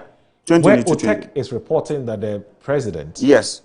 And then, of course, he was telling us that John Mahama had said in 2022... Yes. ...that it's the bloody lie... Yes. ...for the NPP to actually... No, you can Google that. No, I'm not doubting what you're saying. Yeah. It's a bloody lie. Yeah. That it's a bloody lie by the president. Yes. When he said... Yeah. Sorry. The president said it was a bloody lie. We are saying that COVID-19 and Russia-Ukraine war is a bloody lie. It's a bloody lie. Okay, that's what we'll take a full story. Okay, so let me open the link and then read a full story for you. So, former President John Dramani Mahama has described the government's attribution of the current economic challenges in Ghana to COVID-19 and the ongoing Russian-Ukraine war as a bloody lie because of crisis. Addressing executives of the U.S. chapter of the NDC in Boston over the weekend. Let's pause there. Oh, so he was addressing the executives of NDC in Boston. In Boston, Massachusetts. Yes. America. Yes. So that's how OTEC reports it. It's not that. It's exactly. No. I'm not attacking you. No. I know you're not. Far from that. I'm saying this is what OTEC has reported on the part of the John Mahama admits that it had an impact. Exactly. In one breath, he said it hasn't had an impact. Exactly. So you want to know which is. And he is even, if you listen to what I said, he even said. Okay. Because you are now coming back, you are now trapping our mind that there is some external shocks coming, so we should brace ourselves up. We should fasten our belts. Yet you don't, or you never believed at the time when we were also telling you that believe what happened. You disagree with John when he said what? When John said that. Let's go with the other argument, which is that John said it's a bloody lie. Right? It's a bloody lie that Ghana's economic problems has nothing to do with Russia-Ukraine war. Was a major cause of our wars at the time. He disagreed with us, but he made a U-turn. Okay, but I'm saying that. So what we seek to expose him was the fact that you cannot reprobate and approbate, or you cannot approbate and reprobate. Okay. You will say A here, then you go to another country. You are saying a different thing. But let's even assume, without admitting, that what you are saying of President John Dramani Mahama is true, which is that he's not being consistent. No, but it is right. You've not read it. The reason why I'm saying let's even assume without admitting, and the reason I'm saying this because you see the fact before me says something. So what is it? If you are not even believing my facts or my facts, you want me to believe your facts? I read what fact. You see, Fact Check Ghana is not me or you. But I mean, OTEC Ghana is also not me and you. I haven't said it's also a credible platform, just like your platform. I have not said it's credible. I'm just saying that. No, I'm just asking a very simple question. That what John Mahama said at the time, did you agree with him or disagree with him? That's what I'm asking you. when he said, yes, it can never be true. Yes. So you disagreed with him? No, at the time. of course. You thought as far as you're concerned, he was misleading the public by saying inaccurate. So the question now is that why has that changed? Why are you now saying that you agree with him? We agree with him on what tangent? You agree with him that external factors do not impact on Ghana's economy. I never said I agree with him. I'm only reminding him of the things he said by saying that external shocks or external factors can never be the cause of our woes. Right. So if he said that 3 years or 2 years ago, then you should not preempt anything at this time. Okay. Let me. The reason I said in my earlier submission that as young people, as communicators, as party people, let's do politics devoid of propaganda. Okay. Devoid of the usual rhetoric. Okay. So you're still saying that when John Dramani Mahama says, while the pandemic posed a major challenge to the global economy. Where is that?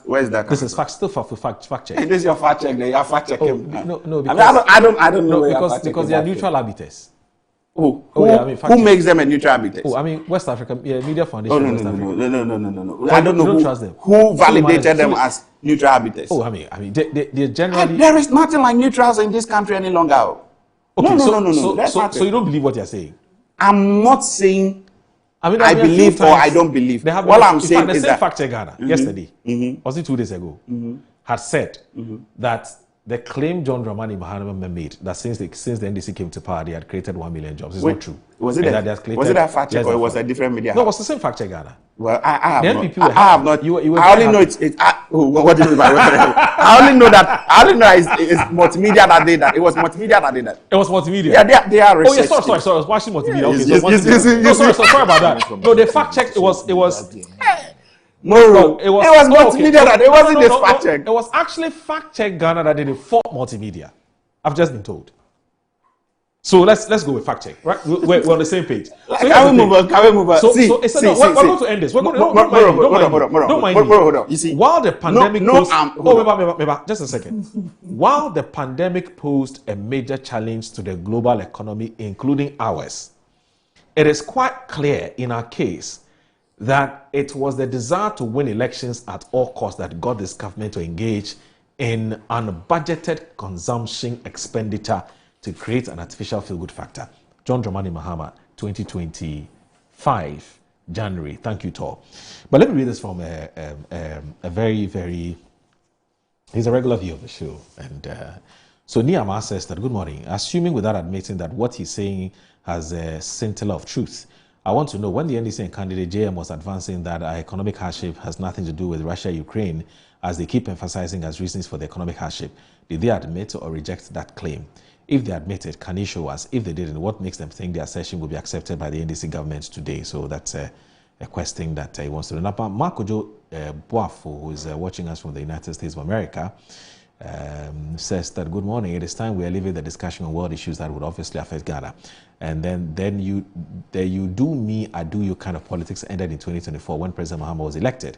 The US, Israel, and Iran conflict is causing significant market volatility, particularly in oil prices. The Strait of Hormuz, a critical passage for global oil supply, has been closed, pushing oil prices up by 8% and sparking fears of a new energy crisis. Brent crude surged to $78.83 a barrel. It's actually climbed to 80. In fact, I read all of this, Mark, at the beginning of the show. Whilst West Texas Intermediates crude jumped to $71.97 a barrel. Now, experts have warned that prolonged conflicts could push oil prices to $100 to between $100 and $150 per barrel, exacerbating inflation and economic uncertainty. We should be prepared for increases in fuel products very soon. Now, the good news, though, is that the NPA has said they have about a 3 weeks buffer, so that at least for the next 3 weeks, we won't see any significant, we won't see any increase in the price of the product, at least at the ex-pump, until further notice. So let's see how that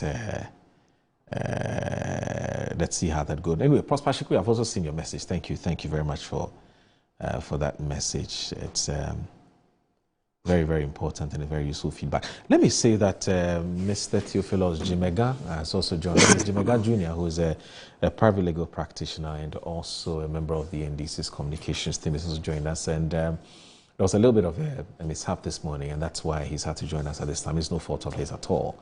And I don't want to bother you with long explanation, but sometimes these things do happen, unfortunate and as unacceptable as it is. And so I kept getting, messages from viewers were asking, where's the NDC rep, where's the NDC rep? So Theophilus Jimega is here. Good morning, sir. Thank you very much for joining us. Show.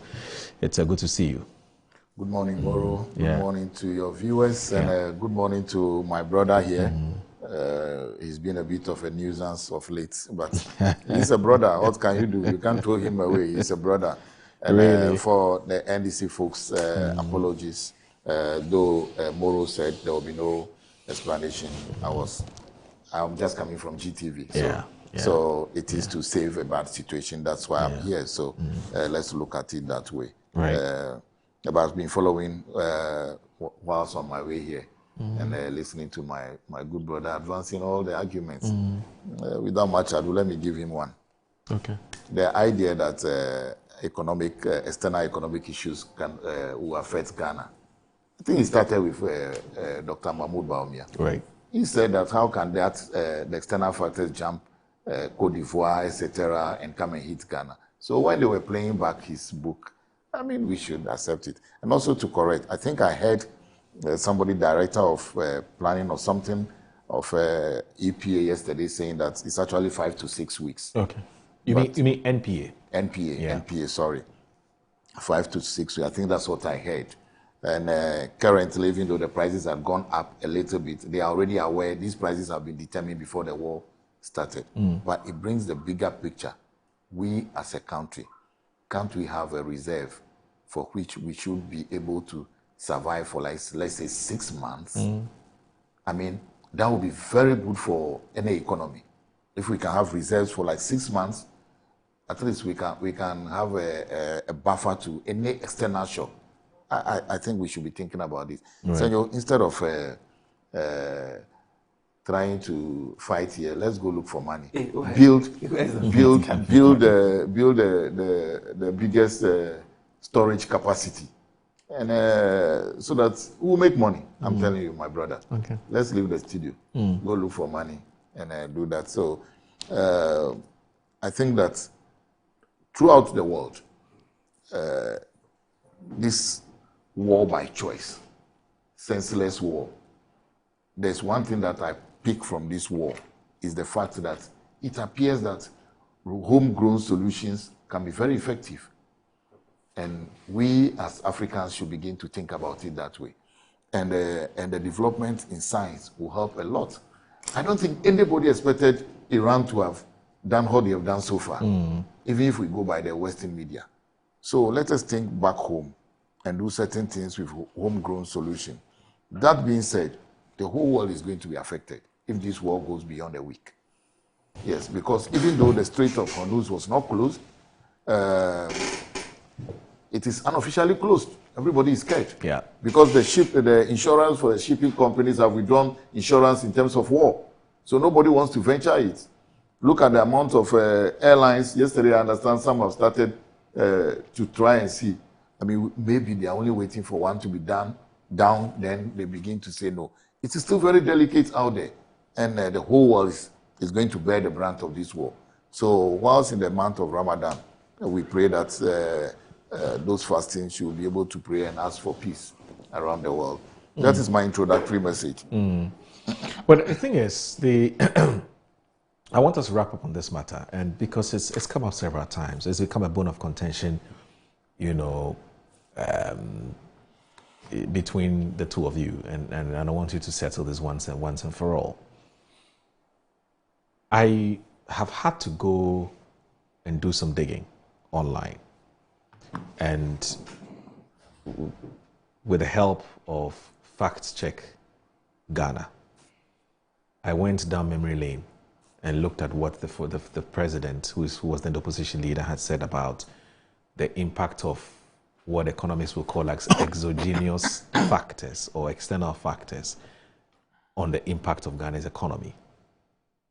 Now, in the last few days, since this whole Russia, or since this Iran on one side, Israel, America on one side conflict started, we have seen a certain narrative being pushed. And the narrative is to the effect that the government, which is your government, our government, should never attempt to even tell Ghanaians that what is happening in the Middle East would have any impact on the economy, because apparently you in opposition had said that Russia-Ukraine war on one side and then the pandemic, which is COVID-19, you had said it had no impact on Ghana's economy.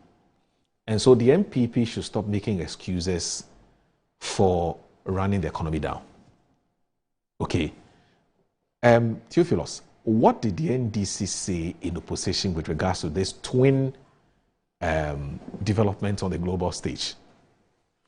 Russia-Ukraine war and then COVID-19.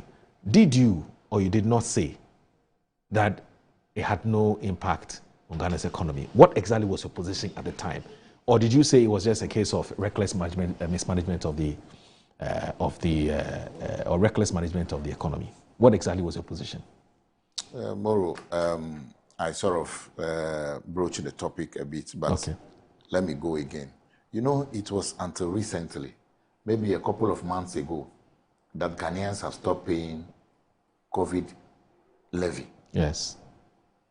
Now, when the COVID money came in, we heard one parliamentary candidate in Wale Wale telling us that they were sharing the money like granules. So how in God's kingdom, the money that you had to help all of us, you were sharing it among yourselves like granules? Then you turn around and you also ask us that we should be paying COVID-19 levy.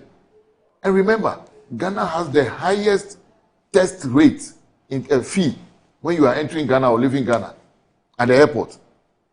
Till today, we don't know who that contract belonged to.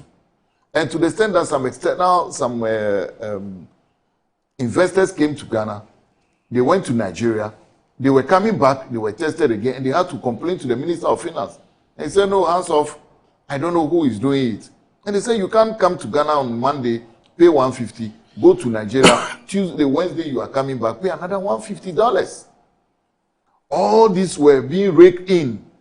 Then you turn around and tell us that COVID-19 is a source of our worry. No. Ghanaians can see and they can feel the opulence. They can feel the reckless management of the economy. That is what they are saying. Then you gave the example of Cote d'Ivoire, that we cannot, Ghanaians cannot use, or the government then, John Dramani Mahama, cannot use the world economic conditions as the basis for Ghana's problems because Cote d'Ivoire is stable. Then when you are now being referred to the fact that once you are saying that Cote d'Ivoire is stable, then apply the same thing. Now Cote d'Ivoire is stable and we are suffering in Ghana. Then you turn around to tell us that that is not the position. Today, I was on a GTV and the MPP rep, apologies, he's not here. The MPP rep made a comment to say that the reason why oil prices were down during the NDC time is the fact that though there was sanctions on Russia, people are now bypassing the sanctions and getting oil from Russia, so the prices are down. Really? No. The question they were telling us is that the Ukraine was supplying grains, etc. That is what is affecting globally. So let us also say it's affecting Ghana. No, that was not the situation. And the people in Ukraine themselves were not suffering as the people in Ghana. But it is out of prudent management, reckless spending, using money you don't have. To the extent that we went out to tell our lenders that,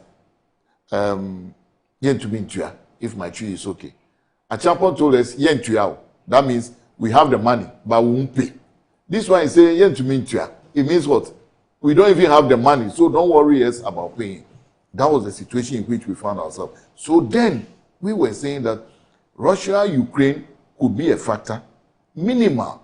But the way you were running the economy, Before then, let me also bring your mind back. In one of the fellow Ghanaian speeches, the president told us that they cannot bring human beings back, but they can maintain and bring an economy back. Then all of a sudden, and that was during COVID, then all of a sudden you are telling us that the COVID has now affected this. That cannot be true. I am aware that a number of people are praying that this war should continue so that it makes NDC unpopular, etc. But maybe let me borrow a leaf from Malabisa. Inshallah, that will not happen. This war, everybody taking the hit by today will start to talk. That's what is happening. I understand there had even been approaches to Iran which they have rejected outright. Maybe the other people will themselves could declare unilateral. But our position had been that it is not only Russia, Ukraine, or COVID-19 that was causing the problem. The problem actually was reckless. He said the rest. You asked him a simple question. What If was it were his to be position? Ezam, he has failed. You asked him a simple question. What If was it were his to be position? Ezam, he has failed. You asked him a simple question Yes. by asking that this is the position of the MPP. Is it true? Did they say that or not? He went explaining himself was not a factor. And I have, pontificate that on your platform that this has always been the position. I have been on a platform with him before. I recall there was a discussion that I made, and he again disagreed with me that all the excuse for the things that has happened, and it is always either mismanagement or incompetent. Agreed without even admitting. They should stand at where they are. Okay. They should not move. We want to see to it that they will be competent enough to manage that situation. You cannot do a reverse to us. No. Stay at put. The inconsistency of this government, my senior brother has equally just displayed that platform again by saying that Ghana is immune to external shocks. So on no account, just as the president told us in his SONA, let's fasten our belts. Because Ghana is a safe country. No external shocks will land here. No bomb will be in the Jubilee. There's enough reserve to take care of everyone. So for me, yeah, but the answer, I will not get it. Okay, we'll take a breather. I'm still here with Emmanuel Amekplenu.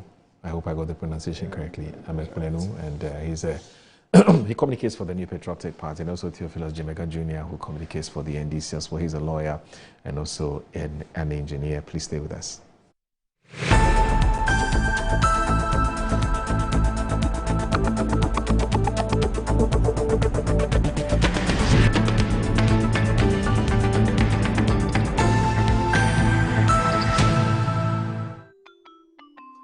Start your Kids Day the right way, filled with confidence to take on any challenge. Pepsodent Kids contains the right amount of fluoride and sugar acid protection to care for their developing gums and teeth. Grab either orange or strawberry so they brush with the sweet flavor they love. Yonkwala ntade money mema nyina ntare nyina wase yonkwala shoes yonkwala duane yonkwala wipes yonkwala diapers yonkwala toys baby cot in fact believe it you can achieve oh yeah clap your hands for the whole new vibe make me say oh yeah come alive let me hear you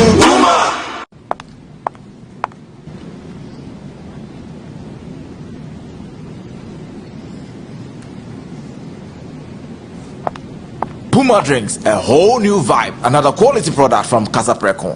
This advert is FDA approved. Finding the ideal property shouldn't be a daunting task. With MNC Properties, property sales, rentals, and management is a walk in the park. We believe everyone deserves a place to call home. That's why we specialize in providing affordable housing options under our flagship project, Fresh Property Joy, specifically designed for low and medium income earners. Our range of customizable homes includes 2 to 3 bedroom standard and executive options, all meticulously crafted using innovative interlocking brick technology. We offer flexible payment options tailored to your individual needs, plus litigation-free lands in vibrant and upscale communities that presents the perfect opportunity to build your dream home. We are committed to making affordable housing a reality. Whether you're looking to buy, rent or invest, we've got you covered. Our service team is ready to assist you on 0302 551 917. MNC Properties, choice of class. March is Colorectal Cancer Awareness Month. Have you attained 45 years and older? Notice blood in your stool, a family history of cancer? Then don't wait to have a colonoscopy. Early detection of cancer and effective treatment save lives. There are weak points in the development and spread of cancers of the large bowel that we have control over to stop, to reduce the incidence and deaths from these cancers. Achieving this success depends on you and me. We are fully prepared. What about you? Visit Mintuba Hospital and Coloproctology Center today or call us.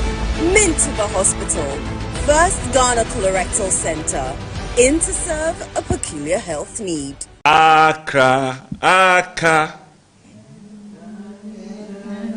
the school of no regret. From here our hearts were shaped to serve our nation free. Oh God, to thee we dedicate Accra Academy. Ese quam videri we say emblem Accra. Yeah. One time I'm done. To sports, athletics. You know, Accra is known all over in Ghana for that. But then we are also looking at the creative area of students in that regard. And if you go there right now, we have a school band, and then we've got people that are drawing artists and so on. So we want to push our energy into that area more, because there are other students also that are extremely great in that part of the world. So we want to push harder and then support them in various ways. So we're trying to create an environment, or let's say we're trying to build something for them so that they can also have some of the resources that would help them to produce creatively. So this is also an agenda that we're pushing, and I'm sure that this year the plan will come out, and I'm sure that I will let you know as we go on.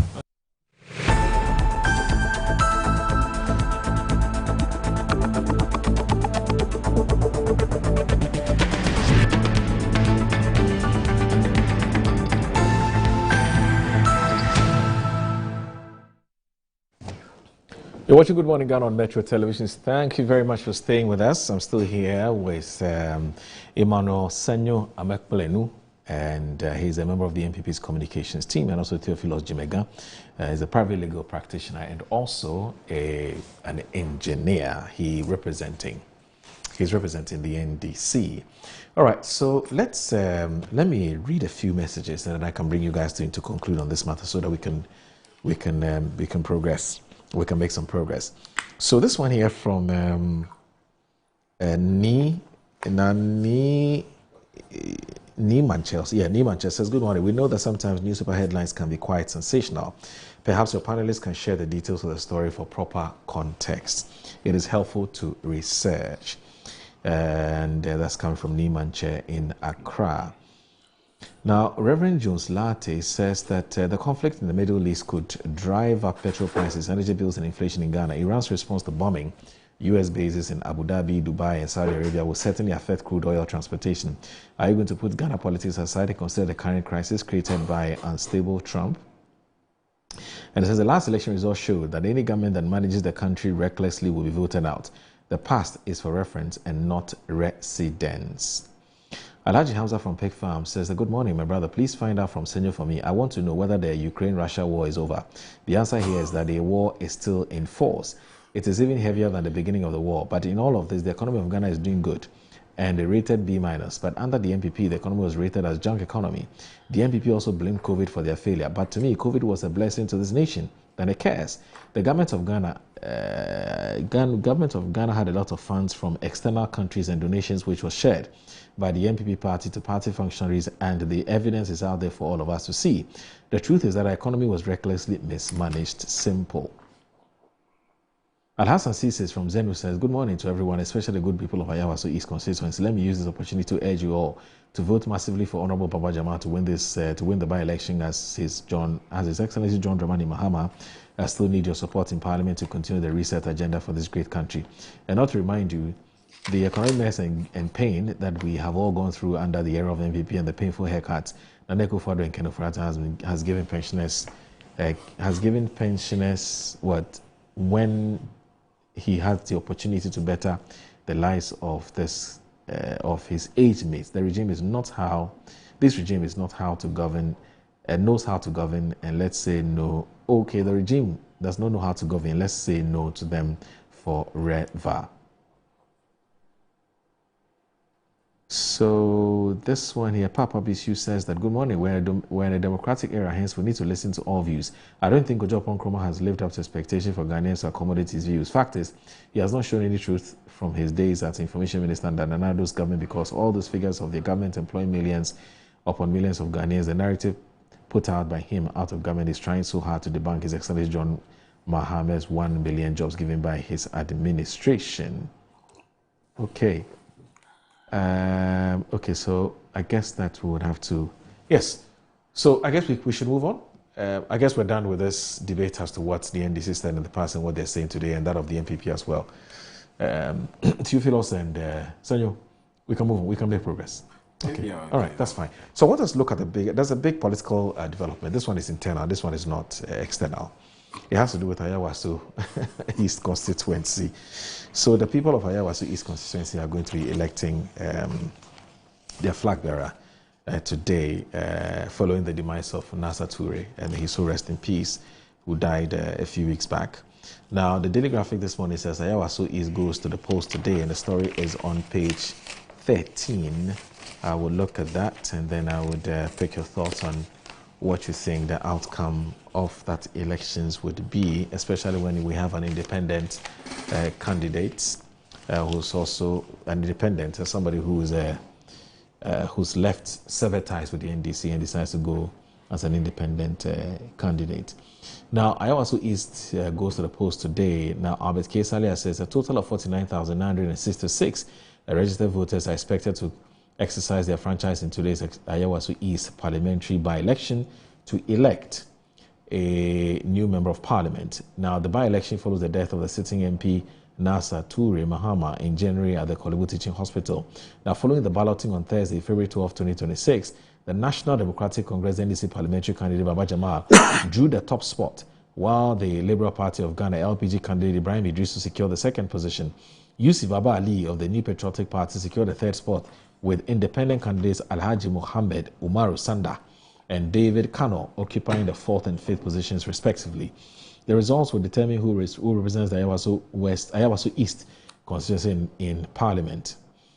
Now, a director of the Electoral Commission, Sam Dotokwa, told the Daily Graphic that the EC was well prepared for the by-election. He said all categories of officials for the by-election have been recruited and trained to smoothly manage the election. Aside from that, Mr. Kwa said 2 biometric verification devices for each of the 113 polling stations had been prepared and delivered to the constituency. He said the printing of ballot papers, statement of poll, and declaration of results forms had also been printed and delivered to the constituency in Saturday. He also said security is top-notch, and the police has also been talking about their readiness.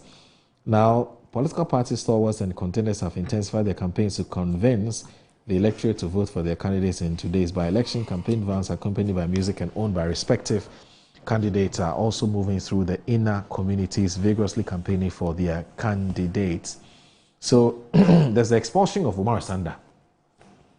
Now, during the rally, the NDC's Johnson Asidu Kittel, the national chairman, announced that the party had officially removed Omar Sanda Mohammed from its membership role following his decision to contest as an independent candidate.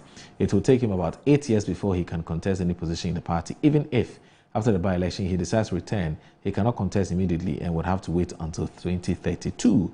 I am really pained for him. He cautioned the NDC against internal wrangling. The General Secretary of the ANP, Justin Frimpong Kudia, and the former General Secretary of the party, John Boedu, were also seen campaigning for their candidate in a neighborhood known as Gata.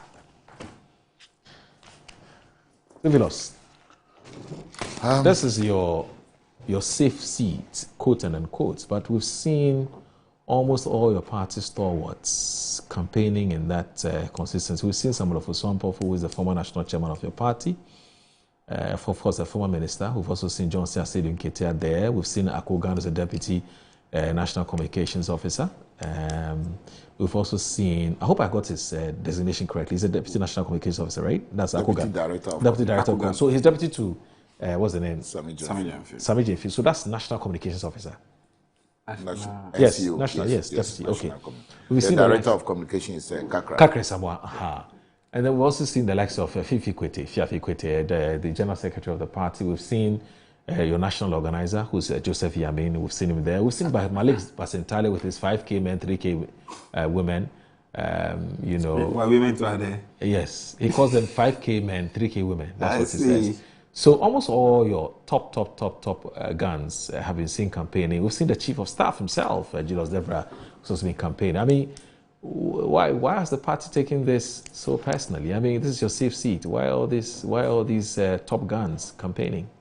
Is that something we should know? Yes, I mean, Ayawaso East or East Ayawaso, whichever way we want to look at it, the seats, the members there form part of the Congress. And you know the Congress means a family. And you should also appreciate the fact that prior to Baba Jamal's final clearance, there have been a lot of issues with the primaries. So it will be good for us to show to the world that we have put that behind us. We are united as one, and we want to win the seat and win with massive votes. In fact, on the evening, just the evening when the national chairman was going there, a colleague of mine called me and said, "Why is it that none of your guys are campaigning for Baba Jamal? Does it mean that you don't like him?" And I said, "Oh, hold on. We have a couple of weeks to go." Then bam, that evening, the national chairman was there. So it sends a clear message to everybody that the party is united behind our choice, and that's what we want to do. We also want the world to know that we are popular on the ground. People still love the work we are doing. Indeed, we had one of our own who decided to move out. And it isn't that he was there was an expulsion, I won't call it that way. It was losing membership by operation of law. Our constitution is clear. Once you go independent, you forfeit your membership. So he did not even be expelled, but it's because to make it double sure, like the way you say, I kill it dead. That's why the letter came around. Then we also had our neighbors who are campaigning. I don't know if because we had Baba Jamal, they also decided to go for another Baba so that it will confuse the voters. But we have our neighbors who are also campaigning vigorously. I saw the women yesterday in the market trying to say that when Mahmoud Bawumia comes in 2028, he's going to help the Ayawaso East. No, we don't want a situation where the votes, people will not come out to vote, etc. And you say, oh yeah, we tell you the people are not popular. No, we want to mobilize every available vote. And my brother, Baba Jamal, congratulations in advancing. The polls are to be believed. No, the polls, I mean, so far the polls have not failed. Yes, apart from Brian, who used the polls to work to his advantage, the polls have not failed. They have been spot on. And until recently that we were here when the lady was here, the former Ghana Post lady, and I told her that I'll keep what she said about Musa Dankwa down. One day I'll refer to it that Musa Dankwa has been spot on. So my brother Baba Jamal, I hope you'll be a good MP for the people of Ayawaso. And one day we will come back to this and say, hey, we all made a choice. Now, we couldn't have, assuming we abandon the people of East Ayawaso or Ayawaso East, then come 2028, we go there to campaign. They will tell us, hey, when we had a problem, none of you was here.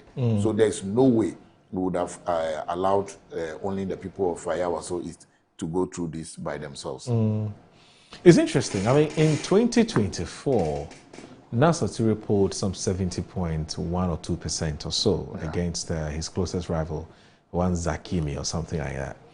Now, Musa Dankwa is projecting, per the polls that he has conducted, that Baba Jamal will poll about 75%, I believe. And he did it with a sample size of 976 voters.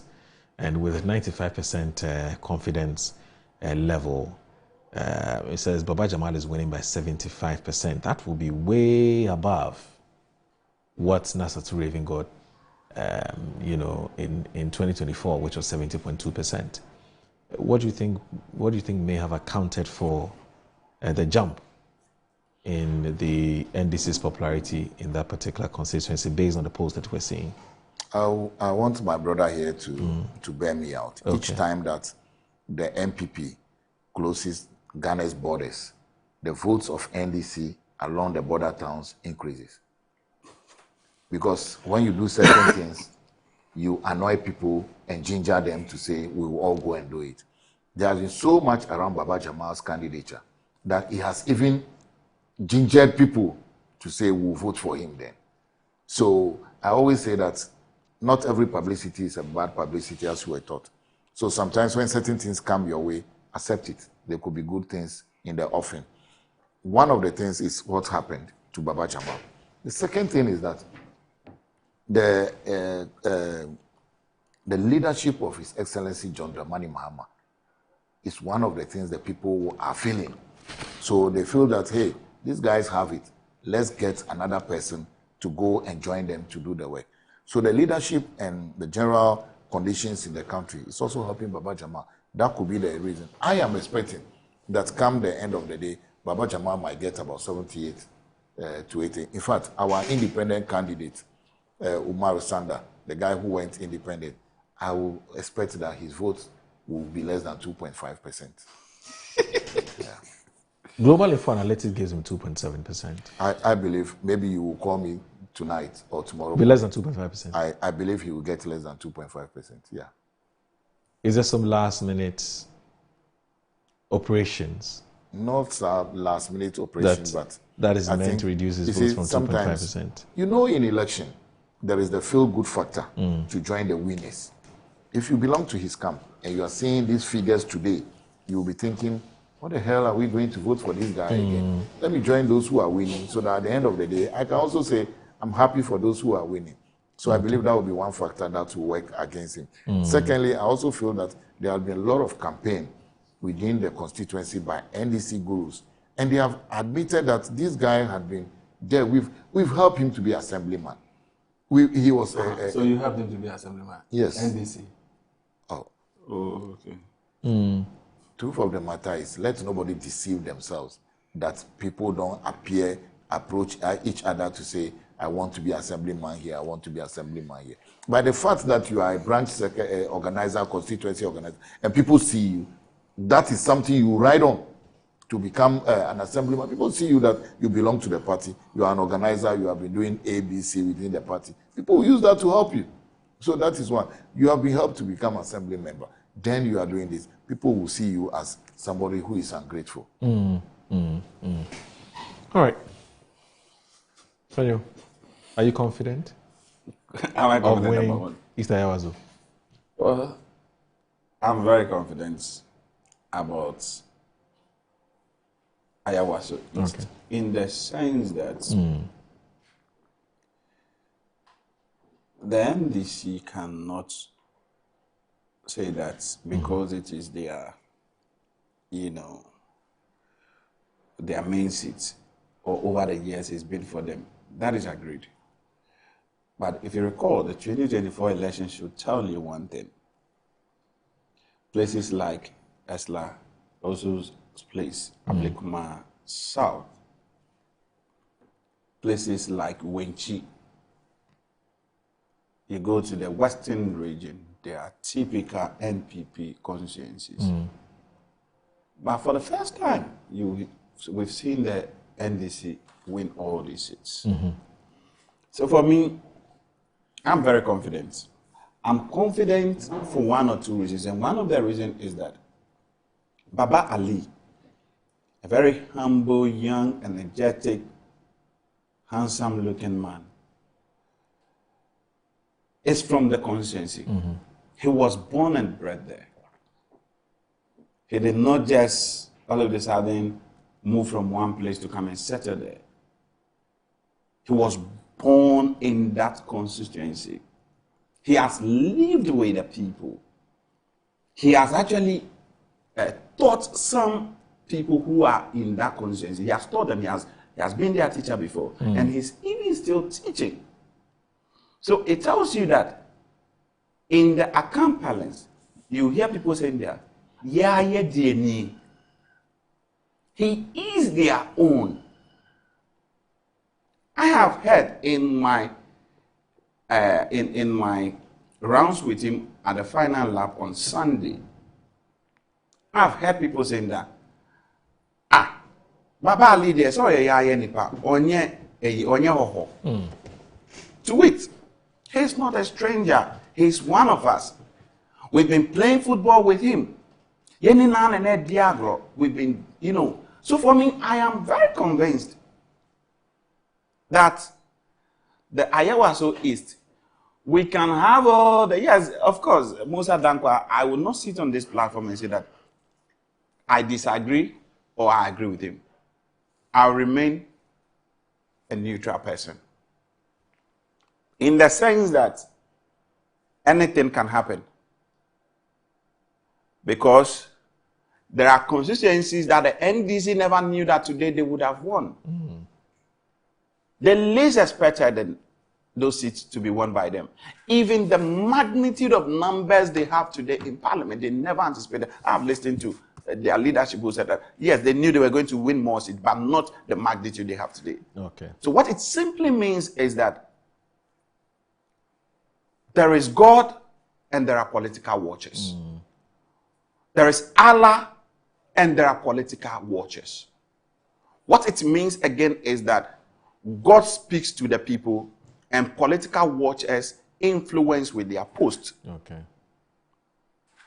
God directs the people as to who to vote for, and political watchers induce them with their projections.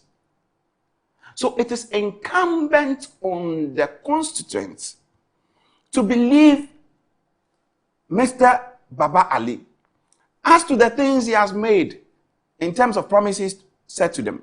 I have heard him say that he believes strongly that one of the key things that needs to be in Ayawaso is a STEM school. It's a what? STEM school. Okay. And I strongly associate myself with that comment because Ayawaso is a big place. One of the key things he highlighted, again, is the expansion of the market. I don't know if I'm right, but he said on one of the platforms, GTV, that the market in Nima is the biggest in West Africa. And I was, wow. So what it means is that we need to develop that. And in order for us to develop that market or to be able to build that STEM school, lobby for the STEM school, what it means is that you can only bring the likes of Honorable Baba Ali, a young, energetic man who is one of you, who has pontificated these ideas out to you, that these ideas, I believe, that are things that can happen. Okay. If for nothing at all, the MPP, when we came, we've done few support in terms of development. One of them has to do with the Agenda 111, which is around 60 to 70% complete at the moment. So for me, I believe strongly that by close of day, we should be hearing the good news. Okay. Because in the month of Ramadan, I believe that Almighty Allah is speaking to the good people of, Ayawaso East, and the good people. Almighty God will also be speaking to my friends or my brothers and sisters who are also Christians. And for those who do not believe in these two faiths, they would also they will listen to their intuition and deduce whether there is the need for us to continue following the umbrella or let's chart a new path. So, people of Ayawaso East, I am pleading with you this morning, vote for one of your own. Honorable Baba Ali, number 3 on the ballot paper. Okay. He's the man to deliver you from the shackles of darkness. He's the man to bring development to you. He has promised you people. If one of you is pleading, your own son, a man you have given birth to, who has even helped some of your children, even saying that, help me, support me, what else do you have to do? Okay. This is the right time. Support him. By close of day, let's have him elected as the next MP for the constituency. And trust me, I will personally come and do some of the supporting that we need to do to make sure that development, and I'll be one strong advocate to see to it that his promises are delivered. So for me, this is what I would have to say on the issue of Let me just about 2 minutes. We've actually dispatched reporters to the grounds. I'm talking about the Ayawaso East, cover the Ayawaso East by elections. And Vanessa Odotom is one of our reporters who is embedded somewhere in the Ayawaso East constituency. Let's speak to her just briefly, and then I can get the two of you to do a minute each before you take leave of us. Now, Vanessa, good morning, and thank you very much for joining us on the show. Okay. Vanessa, what's up? Where exactly are you, and what can you report? St. Kizito Catholic Church for the Iowa East by-election, and turnout is very low. There are 3 centers here, the St. Kizito Catholic Church, Center 1, 2, and 3. I made some inquiries at Center 1, and I understand 169 people are supposed to come out and vote, and so far, only 13 have voted at the Center 3. And I have with me here the former member of Ablikuma Central, and he's called Ebenezer Nati. So I will speak to him briefly so that he tell us his assessment of what is going on here. Honorable, welcome to Metro TV. Thank you. How many centers have you been touring? This is the 6th center that I've been. I've been to the Presby Church. Oh, she's done a report. And I've been here. Here about 3 polling centers, and I must say that the turnout is very low, very, very, very, very, very low. There might be reasons to that. The reasons might be people feel that, I mean, after all, what am I going to get if I go and cast my vote? Others also believe that this is a typical dominated Muslim community, and as you know, they are in their fasting mood, and they normally wake up around 3-4, they're about to pray, and therefore most of them after prayer they have to take some rest. So it might be as a result of it. So those that are casting their votes are maybe people that are going to the schools, those that are going to work, but with the aged and other people, I think that they will be coming later in the day to come and cast their vote. And you know, this place too is also close to the Nima market, which I know that a lot of them also vote here. So I believe strongly that they will also come later. I just spoke to some woman selling onion just on the right side when you go out, and it's like he doesn't know what she's going to benefit when she comes and casts her vote, and that she'll look at it. And that is obvious choice of many people. So I believe that there's a need for us as political parties to create the awareness for the people to understand, to come and cast their vote. Other than that, I'm not expecting more than 60% turnout. I'm not expecting. Fundamentally, why do you think that people are not motivated to come out to vote? If I'm to tell you what I think, then it might be that many of them didn't even receive the 32 inches TV set. And some of them didn't receive their motorbike. And some of them didn't get anything. And people also believe that, politicians develop our constituency when there's a by-election. And in their case, it is not like that. They have not seen any development after the norm as usual as we always see. In by-election, when you see street light being fixed, when you see road being tarred and all those things. In Nima here, it is not like that. So that might be the cause. Because after all, what am I getting? Just as I give an example about the woman. If I go and cast, what will I get? Let me sell my onions and go and take care of my children in the house. That is her mindset. That is what she believes.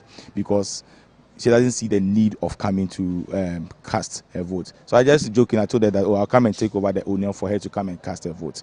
So you see the mindset. So you believe that, I mean, if 32 inches, excuse me, are given out to people. Motorbikes, monies are given to them. They will come out in anonymous votes. I'm talking about this with experience. Because in the last election, when you talk to people say, when you are sharing your things to your delegates, you didn't give us some. How do you expect us to go and cast votes for you? These are some of the things that is affecting us as a political party. I'm not talking about only the NDC, for all the political parties. And it is something that we need to look at it and deal with it as a matter of urgency, because that will not help us as a country if we really want to move forward. Thank you so much. And that was the former member of parliament for Ablekuma Central. I'll also speak to a polling agent. She'll give us an assessment of what has been going on so far. Mami, welcome to Metro TV. Thank you.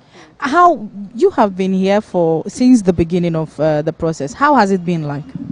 The voting process is actually slow. At my polling station, like this, we are St. Kizito polling station 3.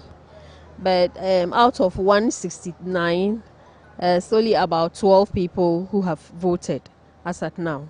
So I can say voting is very slow for now. But I'm just hoping from 3 onwards, people might come out to vote.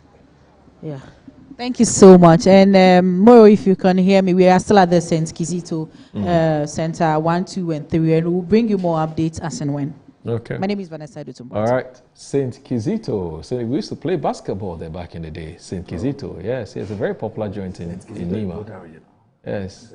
There's okay. There's a place like that technical somewhere. school or something, or vocational school, yeah. Anyway, so I guess the gentleman will have to end here because our time is up. But you've been very busy filing some RTIs, right information with some institutions. What's happening? What do you want to know? Yeah, so I think yesterday I filed an RTI. Okay. At the Jubilee House. Okay. At the Ghana Statistical Service, PRC, and some other places, the Interior Minister. Okay.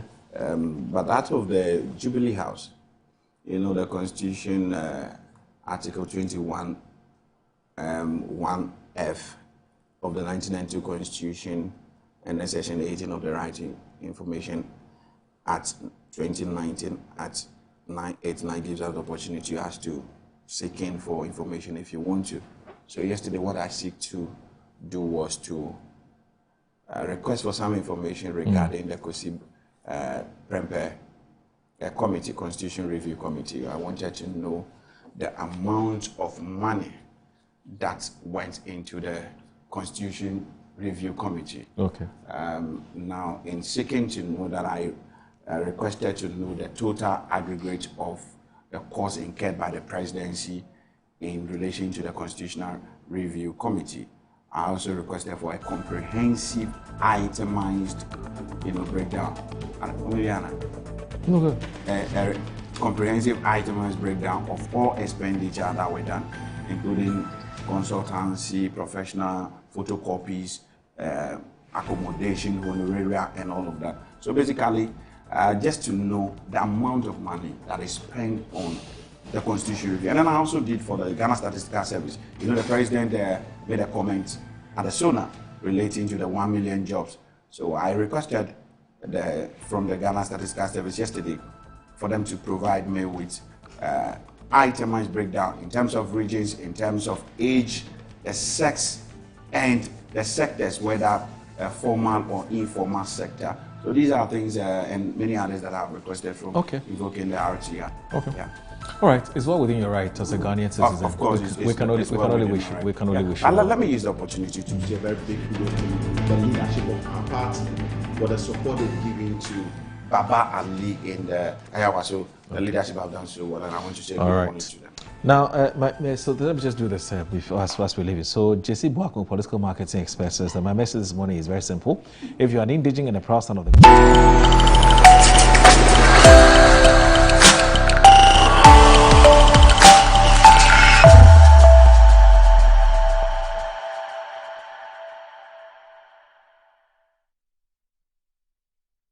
Every generation is blessed with a hero, a beacon that is to bring hope and inspiration to his people. With a supporting mother who trusted him with her source of livelihood, the will to achieve was birthed, and the opportunity to make things greater was captured.